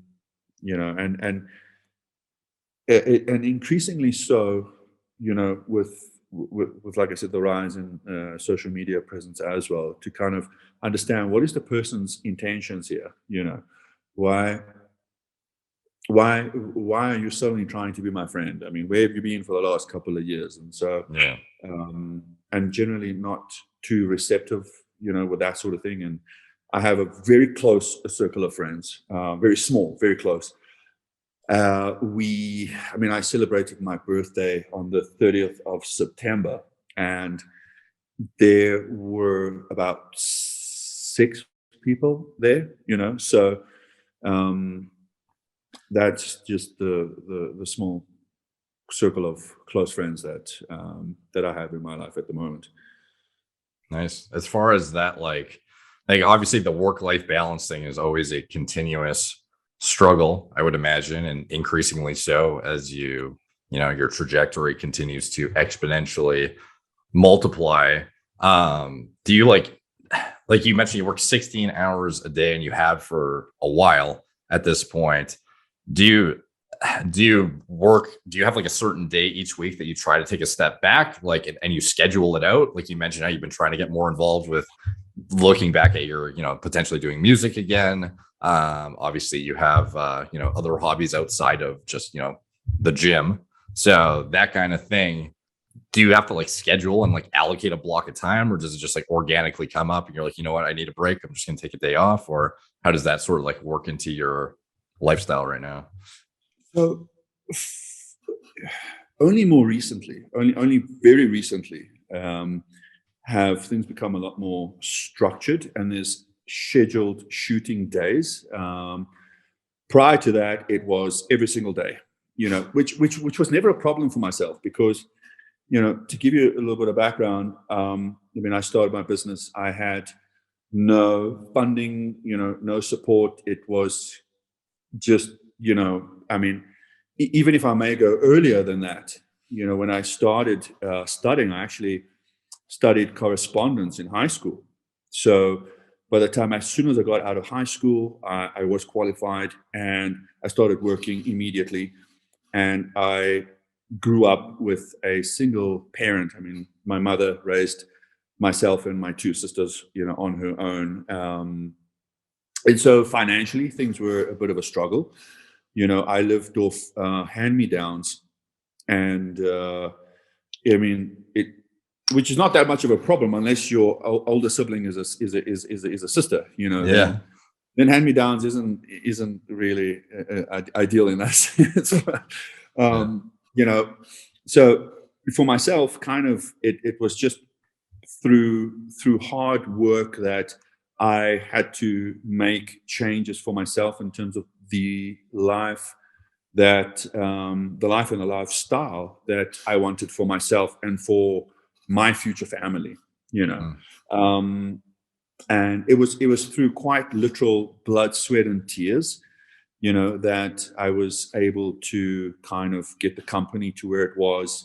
And for me, I don't really know anything different or other than, just hard work. And that discipline carries through into the training as well. And I think at this point, it really has just become so part of my life and so part of my lifestyle, and so part of my routine, that I really do feel out of place if I'm not working. Like, it's strange, because I will quite literally create work for myself. Like, I would find something to do, because I can't just sit and watch TV or watch a series. Squid Games was quite disruptive to that routine. Yeah, same. I actively avoid TV series, because I know if I watch a couple and I get hooked and there's more than one season, then I'm fucked. I'm gonna have to watch the whole thing, and that's gonna like ruin my productivity. But for Squid Game, it was like, I was like, okay, there's one season, everyone's telling me I should watch it, so I was like, okay, maybe I'll just do this one. End up watching the full thing in 1.5 days, and like blows the whole week. I binged. Yeah, Squid Games absolutely derailed my productivity for like 2 days, because I absolutely binged. I think it was by far one of the best series I've watched. And usually I kind of try to watch this very, mindless, I've probably seen every Gordon Ramsay's Kitchen Nightmares or Hell's Kitchen, because it plays in the background, and I'm on my laptop and I'm doing my thing, and it just kind of keeps me company whilst doing my work, But I can't tell you a movie or a series that I've actually watched, particularly something that demands my attention. Yeah. Because it like I said, it doesn't often have my attention. But yeah, Squid Games, that was a distraction. I'm glad there was only one season there, because it would have been really hard to get myself to watch it if there was more than one season, because I knew once I was in, I was going to be screwed for whatever amount of time I was watching it. For like you have a more structured schedule, like you just mentioned. Oh, sorry. I think I derailed from the conversation. No, it's cool. But I got distracted by Squid Games. But in terms of very more recently, and this really is quite recently, this is quite literally for the last month, after I felt I reached the point of coming very close to burnout, prepping for a show and doing the software and doing the content and trying to put something out every single day. I came very close to burnout, and just at that point implemented a lot more structure, to say, okay, these days aren't very high, days for engagement or for views, so on these particular days, not going to publish, which is typically like a Monday and a Wednesday at this point, right? But I try and get something out on a Tuesday. So even though we're not filming,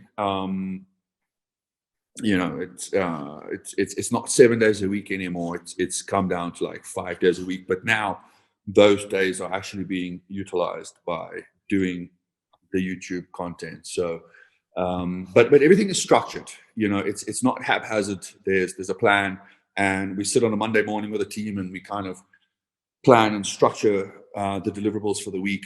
We come up with content ideas, topic ideas, and we kind of have like these brainstorming sessions. But it's just a lot far more structured at this point. Have you been able allowing sorry to interrupt you, Derek, but allowing for a probably one night break in terms of filming. Okay.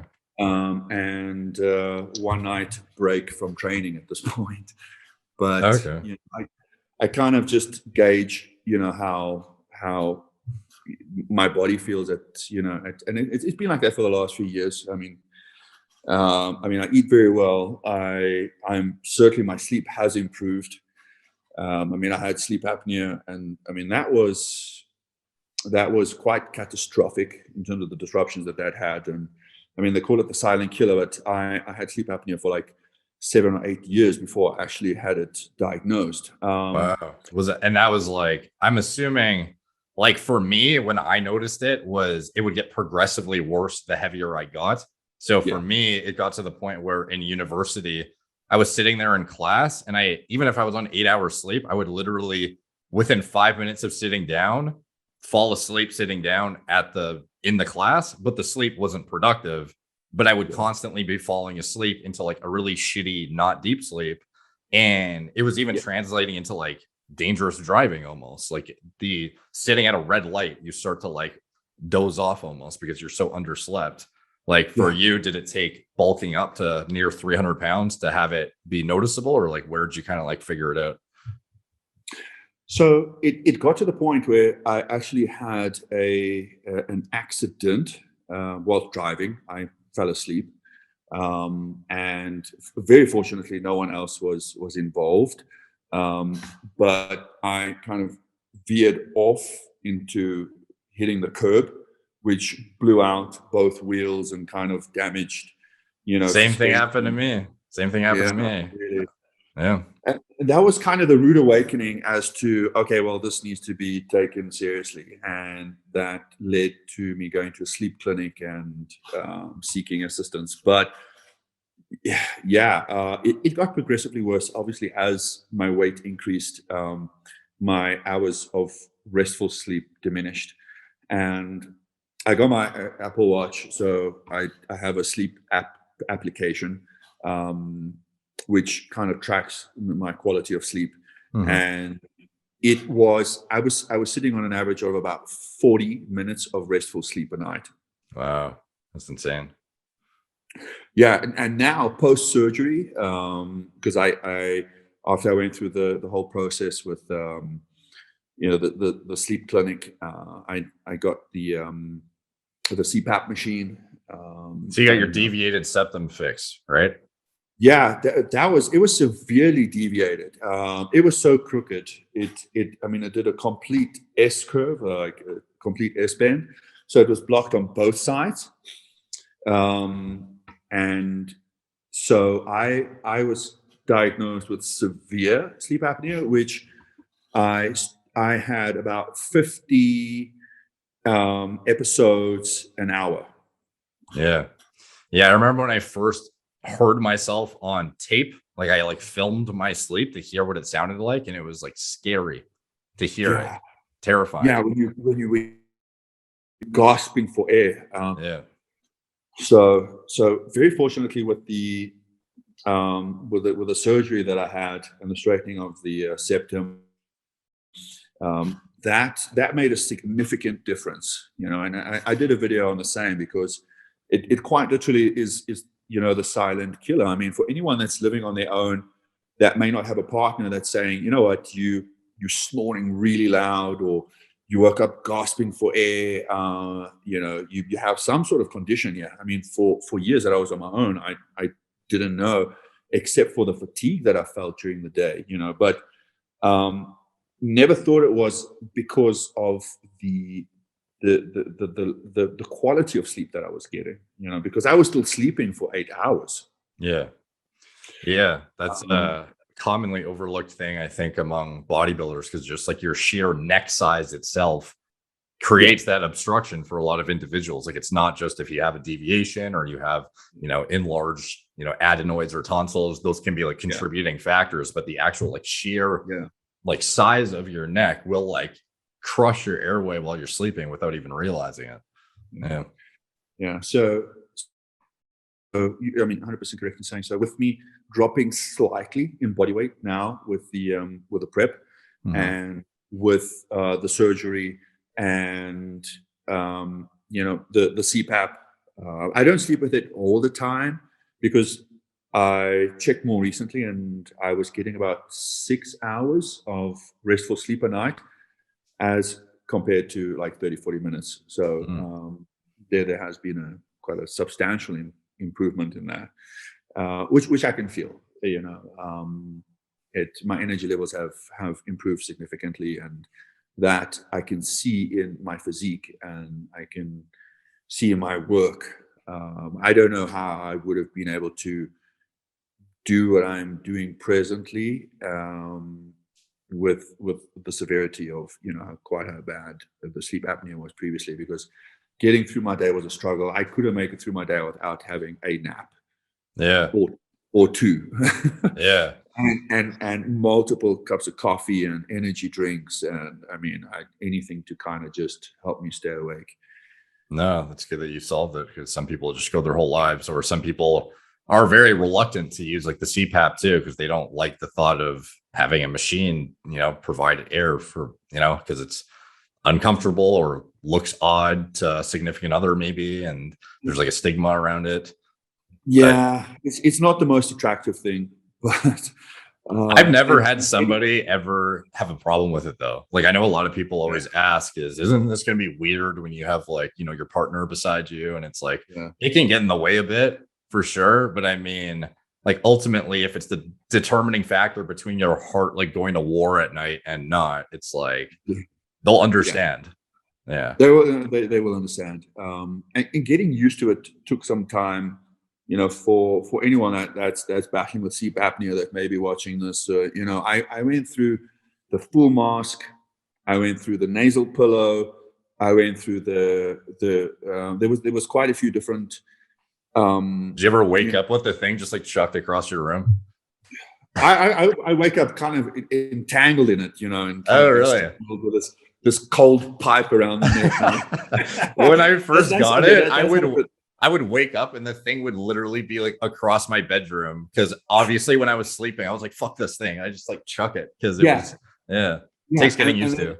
It somehow comes off and it's next to the pillow next to you, and it's blowing this ice cold air in the winter onto your face, and then so getting used to it. I mean, it's something that anyone considering going on CPAP, which if you have sleep apnea, I would strongly encourage, or certainly, seeking surgery. But it took some serious getting used to sleeping with that machine on. But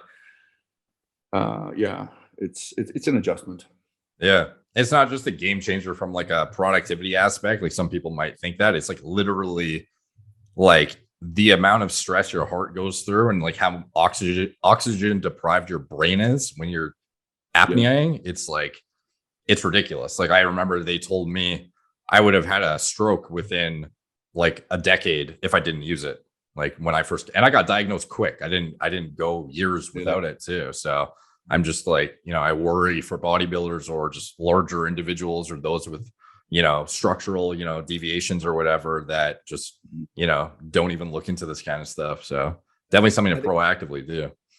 Definitely. And I've had so many people reach out to me after that video that I did on how my sleep almost killed me. And so many people have actually gone to sleep clinics and have been diagnosed with mild to severe sleep apnea and have gone through the process of having either gone on CPAP or having, reconstructive surgery on the septum, but, have thanked me for quite literally changing and saving their lives, and so, yeah, I encourage anyone that's battling with that, because, I mean, what a lot of people don't understand is, the brain requires oxygen, and the brain is going to draw oxygen from whichever other organs, and, once you understand the severity and the complexity of this condition, it's not just a matter of snoring, keeping your partner awake, or feeling fatigued during the day. I mean, it's far more serious than that. It's a matter of life. It's a matter of life and death. Yeah. Hey, you literally have like brain cells dying as you're sleeping every night when you're deprived of oxygen like that. Yeah. And in fitness and in lifestyle, it's far more prevalent. Like you said, because anyone generally gaining weight is at risk of developing sleep apnea. Yeah.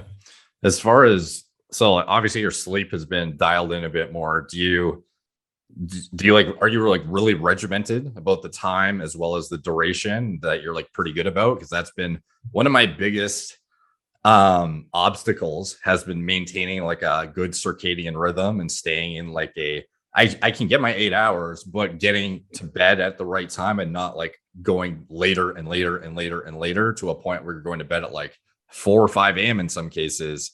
Like, have you become more structured in that regard as well? No. that's the biggest obstacle for everyone, I feel like, in this space. I think definitely in the same space as you there, because I've had to adjust my time here. I mean, to PST, because I'm 9 hours ahead. Oh, so you have to be up for the product drops and stuff too, probably, maybe at a time that's not ideal sometimes, I'm assuming. Yeah. I mean, a lot of the activity, I mean, my following is predominantly from the US and Australia, so and also around Europe, but with a large portion being United States and Australia. So I've had to just adjust my schedule, which it wasn't a major adjustment, because I was pulling it to approximately 1 a.m. on average, whereas now I kind of find myself going to around 3 on average, which isn't obviously ideal for the circadian rhythm and stuff, but and sometimes quite disruptive. I've had to just get into the habit of switching my phone off.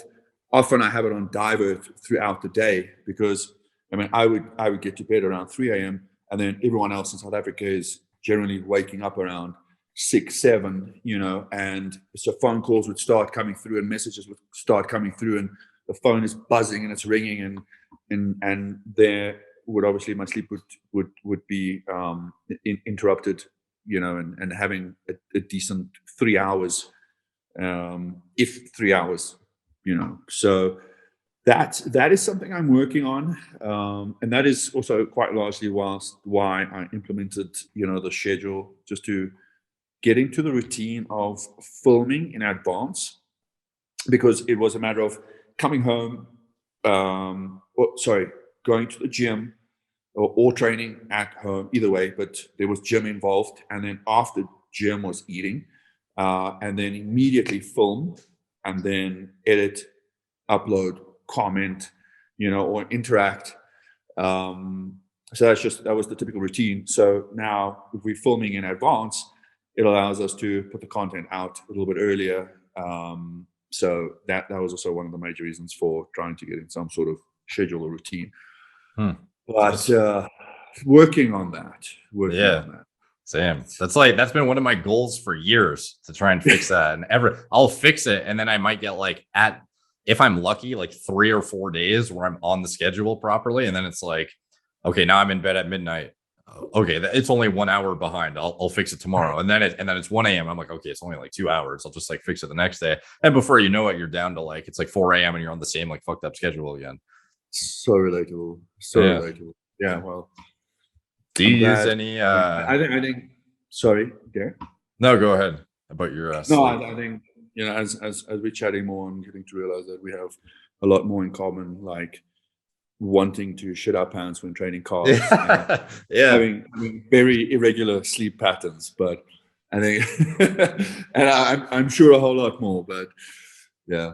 Yeah. As far as like I appreciate you taking all this time, by the way, to answer all these questions. I don't want to take up too much more of your free time because it's definitely getting later over there. Speaking of adhering to the proper sleep schedule. But one thing I think is like your second most popular video right now is you talking about why you're open about your anabolics use and your kind of general stance towards the image you portray to your impressionable audience about it, and like what your the perception you kind of want to, how vague or not vague you want to be about it, and in being transparent, but you also don't want to speak of exactly like what you're doing necessarily. For you, presumably a lot of it revolves around the fact that you're an actual competitor. But at what age did you make that switch to the dark side? So this is a story you may enjoy, and as to how I got into it. But I'm very open about my usage. I have never told anyone about what, because I don't really want to promote it, but I do want to raise awareness around it, because of the effects that it has on mental health, and sustainability for a lot of people that are getting into. And this is kind of what triggered and sparked that particular video about fake influences. I just had enough with watching, or observing as I was growing and witnessing the growth of others that were clearly using some sort of, testosterone or some sort of enhancer, or anabolics, whatever, steroids, whatever they want to refer to it. But we're claiming natural, and we're just setting unrealistic expectations for people as they are promoting, their supplements or their training program, and claiming that is simply the result of their current physique, as a result of simply following a strict training and eating regime. So a lot of people getting into fitness don't see these same results, even though they're following the plans, even they're following eating and the training plans. And so it's very discouraging. And then I would witness a very high drop off in terms of people just getting out of fitness. That for me was very problematic, and that is why I wanted to address the issue. But as to how I got into it, like I said, that's obviously a little bit light, a little bit less serious than the message I just had to deliver. But I got into training, and I was the skinny kid. I was extremely skinny. And we touched on it. I was at my present height, weighing around 68 kilos, which is about 150 pounds. Yeah. So I was like the walking version of a ramen noodle or an electric cord. I really look like an electric cord. And I faced a lot of criticism, and I was bullied. And I mean, that had obviously quite serious effect in terms of my self-confidence and so forth. And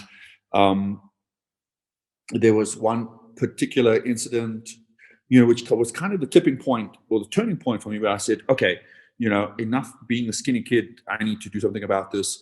And although I had been to the gym like once or twice, I was kind of distracted with other hobbies and things, and being very active, but hadn't ever really taken to going to the gym. But it seemed to me the logical thing at the time was to go to the gym in order to build muscle, to not be a ramen noodle, so that I could, project a more masculine figure, so that I obviously, wasn't bullied as much. And so I got into fitness, and it was very late. It was around the age of 23. and I was in the gym, and I was working hard and training hard and, doing my thing. And I was still working a job at the time. And so I asked my mum, I said, Mum, would you mind just going to the supplement store for me and just get me something to build muscle, right? Creatine, protein. I mean, she went to the supplement store. Her time was a lot more, flexible than mine at the time. And so she went to the local supplement store, and she said, okay, my son needs something for training, he wants to build muscle. And so the guy said to her, okay, well, does he want something above the counter or below the counter? So my mom phones me, and she's like, okay, look, so do you want something above the counter or below the counter? I said, well, what the hell does that mean? So she says, she says, I'm guessing below the counter isn't exactly or entirely legal. Yeah. I said, well, does it work? Is it going to help me put on muscle, And so she came home with, she got me my first cycle, which at that point was just more of a pro-hormone stack. But do you remember what it was specifically, by chance? It was Super Anadrol. Oh, so just like a brand name for Superdrol, probably? Yeah. Okay. Yeah. That's crazy how that shit used to be sold over the counter, eh? Or under the counter technically, but but like they had like methyl 1 testosterone, Superdrol, just like the most liver toxic of toxic drugs, and they would just give it to kids. 90 no, I mean that's toxic. I mean, I had no education. I had no idea. I was just taking these capsules to put on muscle. And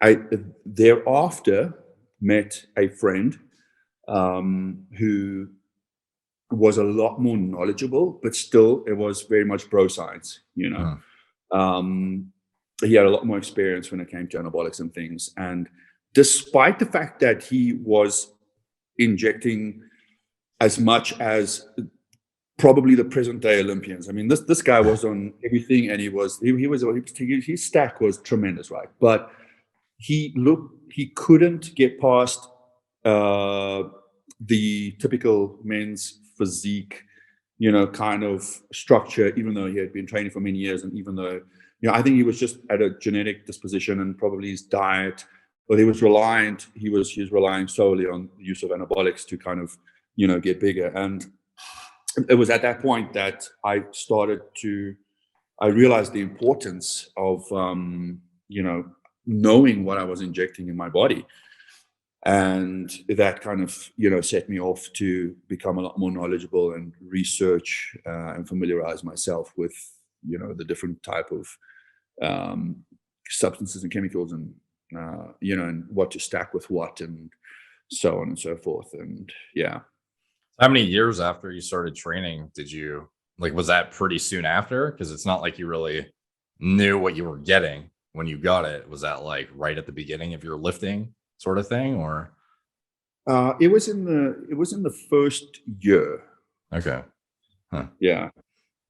But obviously, in hindsight, I imagine you would have held off for I don't know, a certain amount of years before you had a certain amount of there's arbitrary rules put on when makes sense to start or not start. And I don't necessarily know that there should be a tangible set cutoff for, okay, now you've you can take shit now, versus because if you're still not educated, even if you're an arbitrary age, it doesn't mean that you should be taking this stuff to begin with.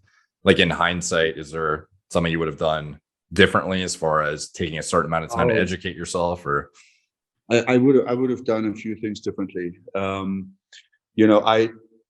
wish, I always question, if my mom didn't go to that particular store, speak to that particular person, she would have probably come home with a tub of creatine, and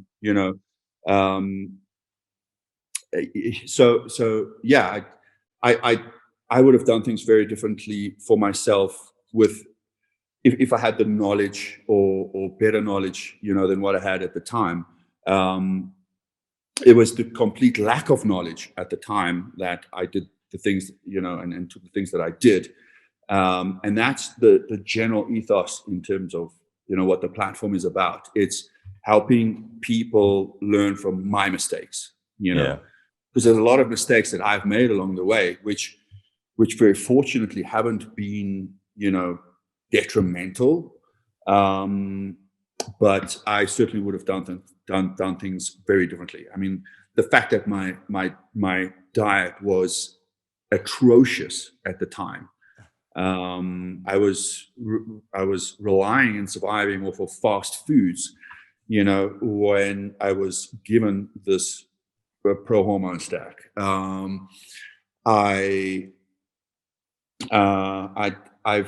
only later realized the value and the importance of food, and I mean, a lot of people ask me, if you could go back, what would you change? Well, I would have cleaned up my diet and my eating far earlier in my bodybuilding career. I mean, if you want to refer to it as that, because you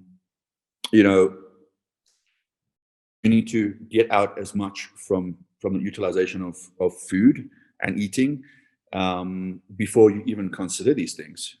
So yeah, and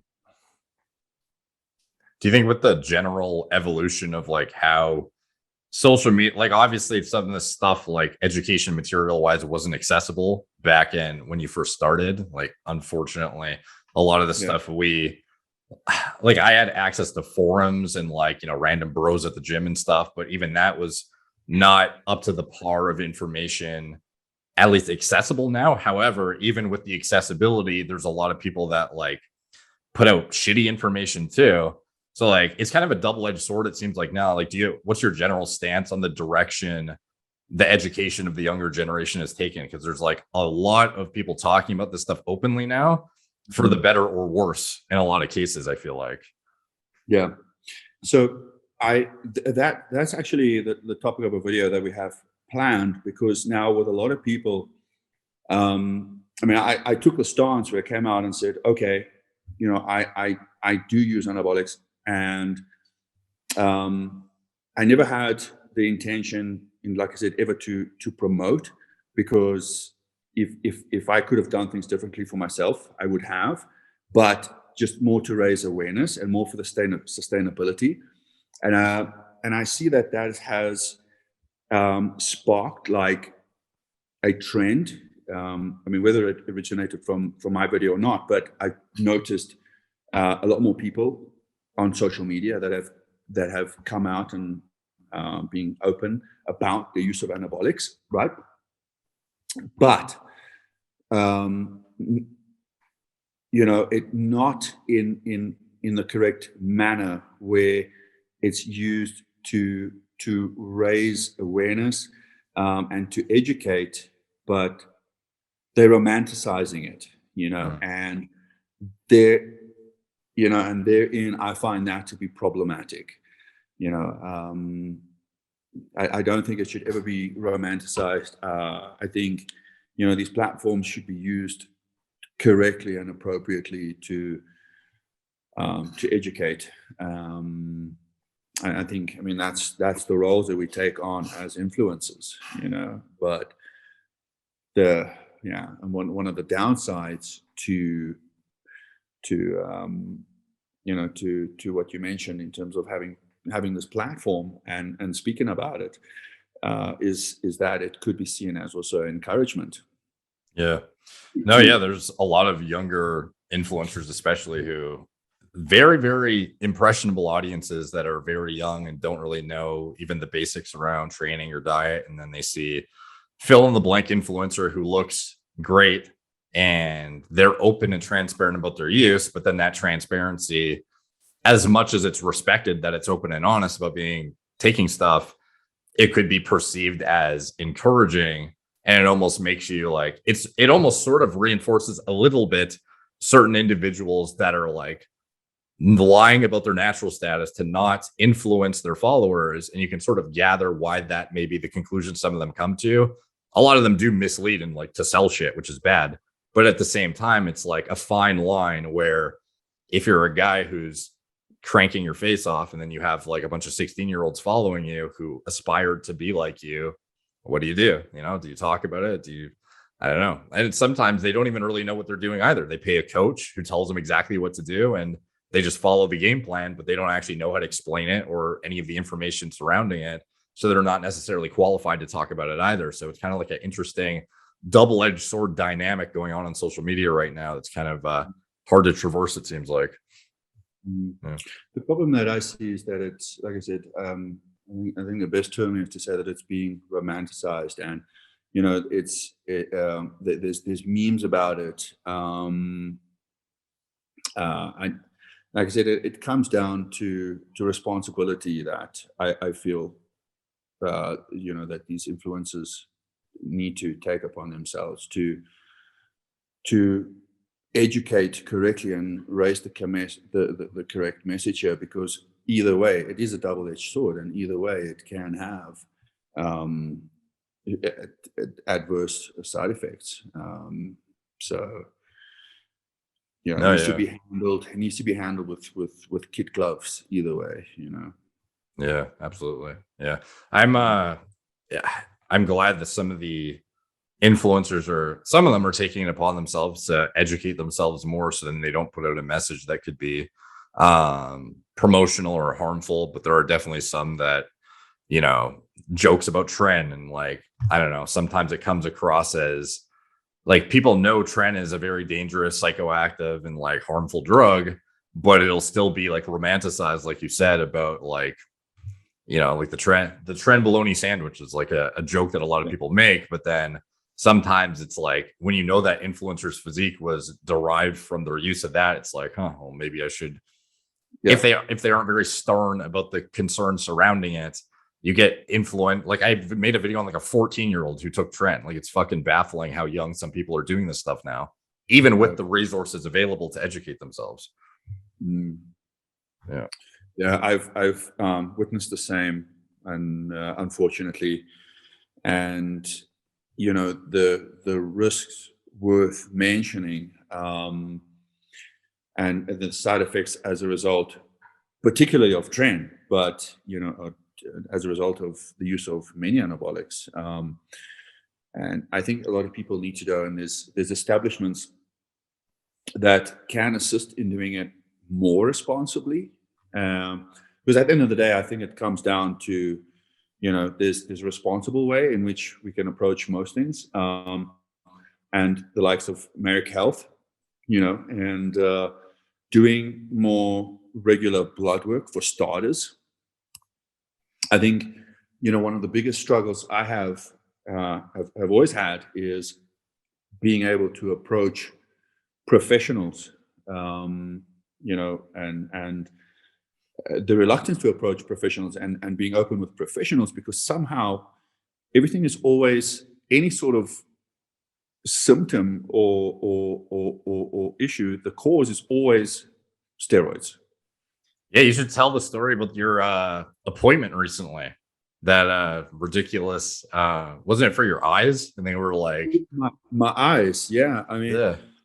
So my first incident, I went to the GP. I mean, I know I voiced noted you about this the other day, but the first time I went to the GP, and I mean, he noticed I was bigger than the average human, I guess, and obviously a lot more muscular, and so he questioned whether I was using or not. And I mean, actually, it was one of the first times I was open and honest about it. And the response wasn't very positive from him. He condemned it. And I guess, I mean, as a GP, I mean, it's probably the responsible thing to do, but he demonized it. I mean, I was at the time I was a lot more knowledgeable on it, but he demonized it, and he turned around and he said to me, do you realize that is going to turn you into an ox? And I mean, needless to say, that was the last time that I went back to that particular GP, because I think if he supported more of what I was doing and he helped me do it in a more responsible way, yeah, I mean, it would still be my GB, but he would have. I mean, if he directed me in the right direction, and then more recently, so I mean, as a result, I've just learned. I mean, if you're going to visit the GP, you kind of wear a hoodie, wear something baggy, wear something oversized, because if not, it's somehow going to be pinned to the cause being the use of steroids. And so much to my surprise, I went to the ophthalmologist because I have, it's better now, but I have very dry eyes. I just suffer dry eyes. So my eyes are generally quite red. And as a result, a lot of people will say, "Oh, you're smoking weed? Are you high?" I mean, I don't smoke weed. I'm definitely not high, but I just have like red eyes, so it's just a condition. But so I went to the doctor to get this checked out, and so I was wearing like a very large, oversized T-shirt, and my calves were revealed, and I just found him so fixated on my calves, and. Yeah. I mean, I've really been working hard on my calves, so I saw it as a big compliment at the time. But and he was just so fixated. He was staring at my calves because I was sitting in this chair of his right at the time, and so he looked up at me and he said, "Are you taking that gym medicine?" Gym medicine, right? Yeah. But never heard it referred to as that. That's funny. Yeah. So I was like, yeah, and lo and behold, I was diagnosed with blepharitis, which is dry eyes, and he somehow managed to pin that down to the fact that I take testosterone, or synthetic testosterone. So after spending a good 10 minutes Googling, he managed to come up with, one of the side effects, and he was convinced that I need to stop the testosterone and I need to take eye drops, and that's going to help me with my blepharitis or my red eyes. So yeah, just crash all your hormones. That'll fix the eyes for sure. Yeah. So yeah, but I do agree. I mean, there's definitely a far more responsible way, and I think anyone that's going to talk about it needs to know and take on the responsibility to do it in a responsible manner. Like one of the things you do that is worth mentioning too is that you take very seriously your diagnostics, as detailed as actually getting organ imaging done. Like you mentioned to me how you've had an echocardiogram done. Like that's something that even top bodybuilders, they barely get their blood work a lot of the time. They often will preach the message, but not like practice what they preach necessarily, or not even understand how it works to begin with. Like getting high quality organ imaging above and beyond your blood work, I think is like absolutely critical on like a regular basis if you're somebody who's above the average like size of a normal human, as you mentioned. So that kind of thing is, I think, shouldn't be overstated or understated for sure. And having somebody in your camp who's looking out for your best interest and isn't judgmental is huge. Like finding a doctor who's not gonna, like, I used to get stressed to go to the doctor, like knowing that I would have to finagle my way around a conversation to get like just my cholesterol checked. Like I would actually get nervous, like going to the doctor's office to sit in the chair to like argue for my health kind of thing, to be like, can I please get this thing that's so basic and I'll pay for it. Like sometimes they wouldn't even let me pay for it. That was the baffling thing when I wanted to pay out of my own pocket. So like that's one of the things I'm like extremely passionate about, bringing the message to a more widespread audience and bringing high quality medical services to the public for people who don't have access to that kind of high quality care, because it's hard to come by, unfortunately. Yes.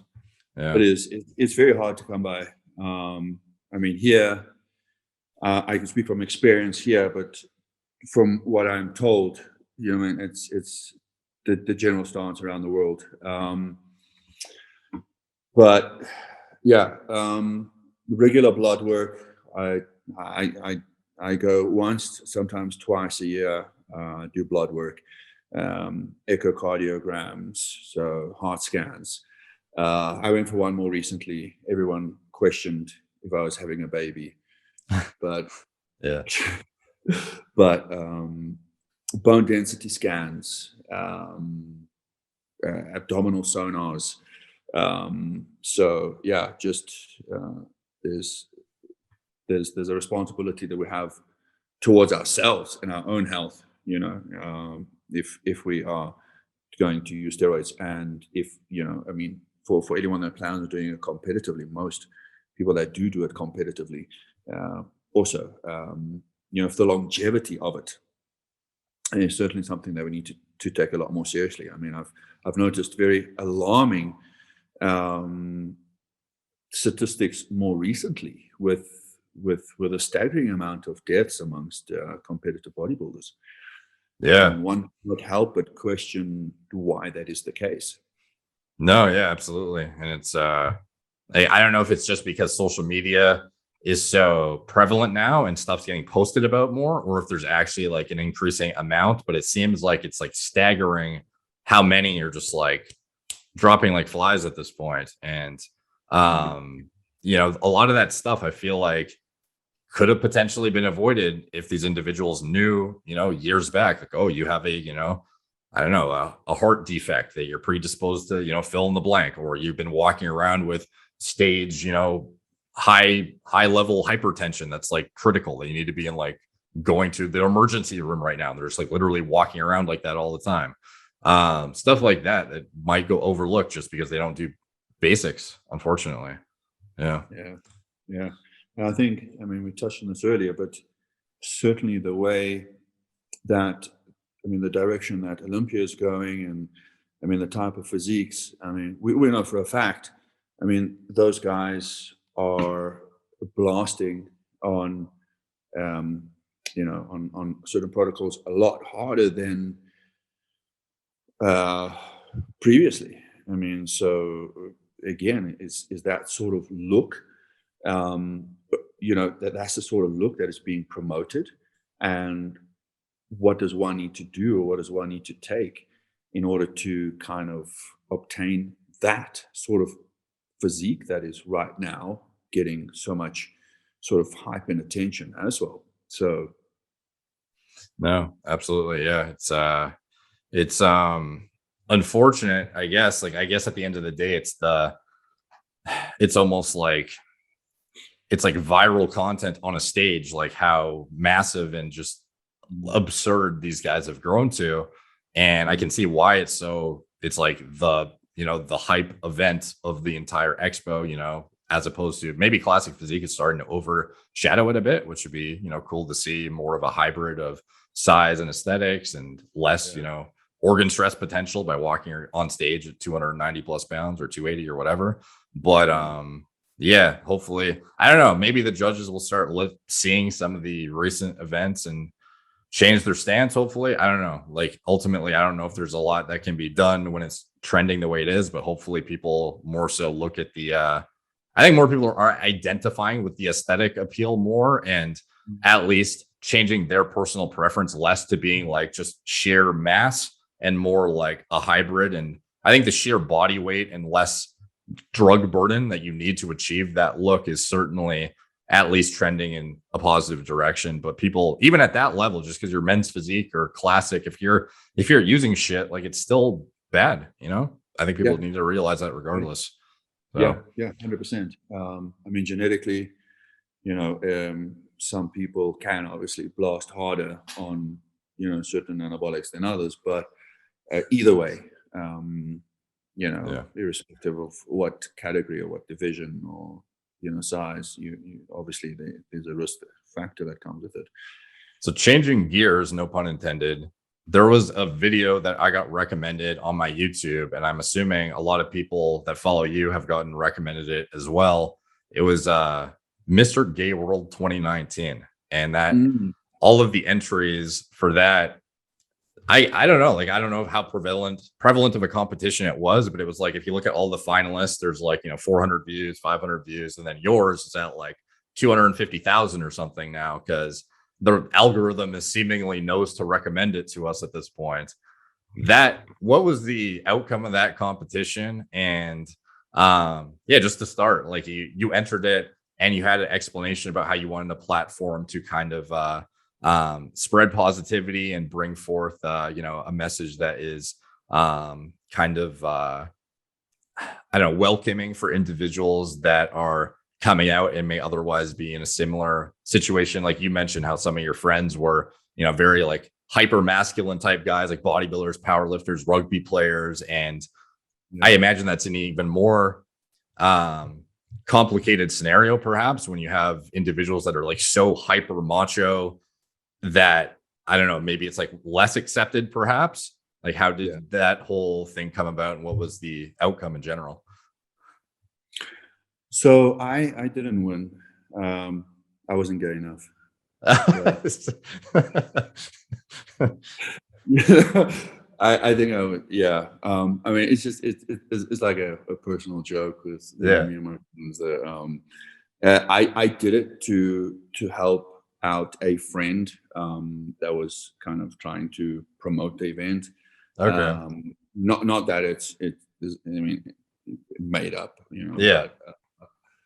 But, again, I think it was one of those moments where I felt it necessary, similar to, a few of the other videos that I've put out, where I personally felt I needed to raise attention and awareness to the subject, which I do, and I kind of observe that there's a broad or general problem around it. And what I observed is, there's this general perception that there's this mass perception that if you're gay, you have to behave a certain way, you have to look a certain way, you have to speak a certain way because of, what is typically displayed or promoted on TV or other platforms. But for a lot of it, I observed guys that were in marriages, straight marriages with wives, kids, and behind the scenes were, closet cases that were cheating on their wives with other guys from the gym, and this happens quite commonly. It really does. But and even at an influencer level, and I think a lot of these guys just are afraid to kind of, very similar to like the whole anabolic scene. I mean, to kind of speak out about it because of the reluctance or the fear of what that would mean for them and this profile that they're trying to build and promote or establish for themselves. But the message is, I mean, you can like fast cars and you can like bodybuilding and do other masculine activities, but at the end of the day, just a guy that likes guys, so yeah. Was it well received by your friends and whatnot when you first came out? Like, I think you said it was at 28, so it's not like it was early necessarily. So you're pretty, like, I don't know if these are the same friends that you're friends with now, or if it was, people that have been longstanding people in your life. But what was the general response given your, like, the circle of people you ran with and whatnot? I think it was received pretty well. I don't think it was received poorly. It's not that I even now, I mean, I don't go around promoting the fact. I'm not like, oh, look at me, I don't see a lot of straight people doing that either. Oh, look at me, straight, so I don't think there was ever a need to kind of broadcast it. But I'm just me, and I think other people that knew me kind of knew some sort of insight into my life. So I think it's a lot more known, obviously, in South Africa, and I think in general people are quite accepting, even within these masculine circles. Really,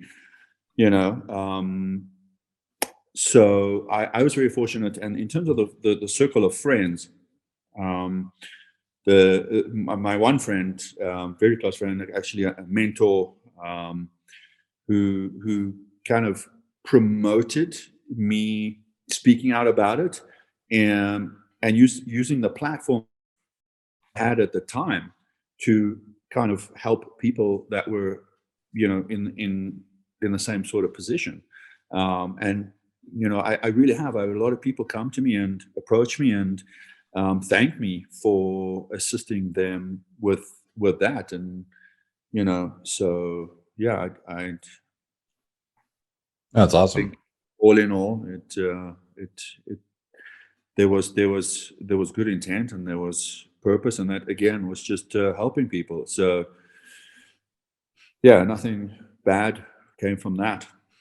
Yeah, I think overall, everyone can kind of gather. Like, it's really easy to tell. At least for me, I feel like I have a good grasp on who's fake or who has, like bad, poor ethics, or is otherwise trying to pull a fast one on people or come across as something that they're not on social media. And I think it goes without saying that you're truly one of the most caring and passionate individuals about what you're doing and the message you're trying to spread. And it's not just about, going viral for clicks or talking about, something that's going to make you more popular as a social media influencer. Rather, it's like I think people can truly grasp that you have good intentions and that you're trying to put forth a positive message and inspire and make people, increase their confidence and make them improve the quality of your followers' lives. So I think that's pretty widely appreciated, and it comes across great in everything you're doing, for sure. Yeah, thank you, Derek. I mean, that means a great deal to me. I mean, I've looked up, and I mean, you've inspired me for many years, as at the same time. And sometimes one could say that I've put myself at a disposition to help others, but at the end of the day, it does come down to that, and I'm glad that it's perceived and it's seen that way, and because that is just the general intent here. It takes a lot of work, and there's a lot into it. There's a lot of time, emotion, and energy, and everything. And like I said, even with the competitive bodybuilding, a lot of it is done with the intent of just being able to help and inspire and promote other people, uplift other people. So obviously you sort of just got into this full blown, a year and a half. Okay, a year and a couple months ago, you started going full board into it, and you've been doing the social media thing for a couple of years. So, and your trajectory is just, exponential compared to even a handful of years ago, both of us were barely even online. So it's hard to say. And this is just a question that is just out of general curiosity. Do you have any aspirations that you're working towards, and you have some sort of vision for where you see yourself in 5 years or in a few years even? Do you have any long-term goals because you've already achieved the big platform, you've already become successful in a lot of the endeavors that you're pursuing? Where do you see it going now? Tough question, because I never kind of anticipated, even a year ago, where I am today. I always wanted to pursue a passion and have a career within fitness. But unfortunately, in South Africa, unless you're really doing online coaching, which right now every Tom, Dick, and Harry is doing. I mean, person starts training, they prep for a show, 18, 19 years old, and they add _fit to their Instagram profile, and are suddenly an online coach. And it's making it very difficult for the coaches, for the experienced coaches, to charge what they should, because the industry is so small, and these guys are charging very little, because often they high school students or college students, you know, and don't really need to kind of sustain and support an entire household or family, you know, that these veteran coaches, if you want to refer to them as that, you know. So and the idea of being paid as a sponsored athlete, I mean, it's unheard of. A lot of the guys here just get by on free product, free supplement, you know. So there's no sort of remuneration. There's no monetary, you know, remuneration that goes. It's just 3-4 free products a month, you know. So obviously you can't survive off of that either. You want a show, and I've seen it where the guys get like a bag of rice, you know, as prize. And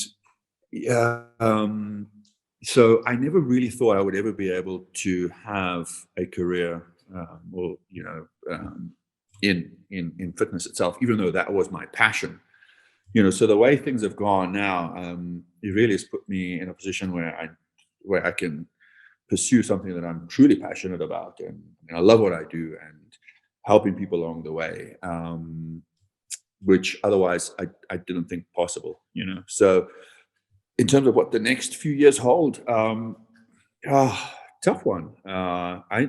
I just really hope to change and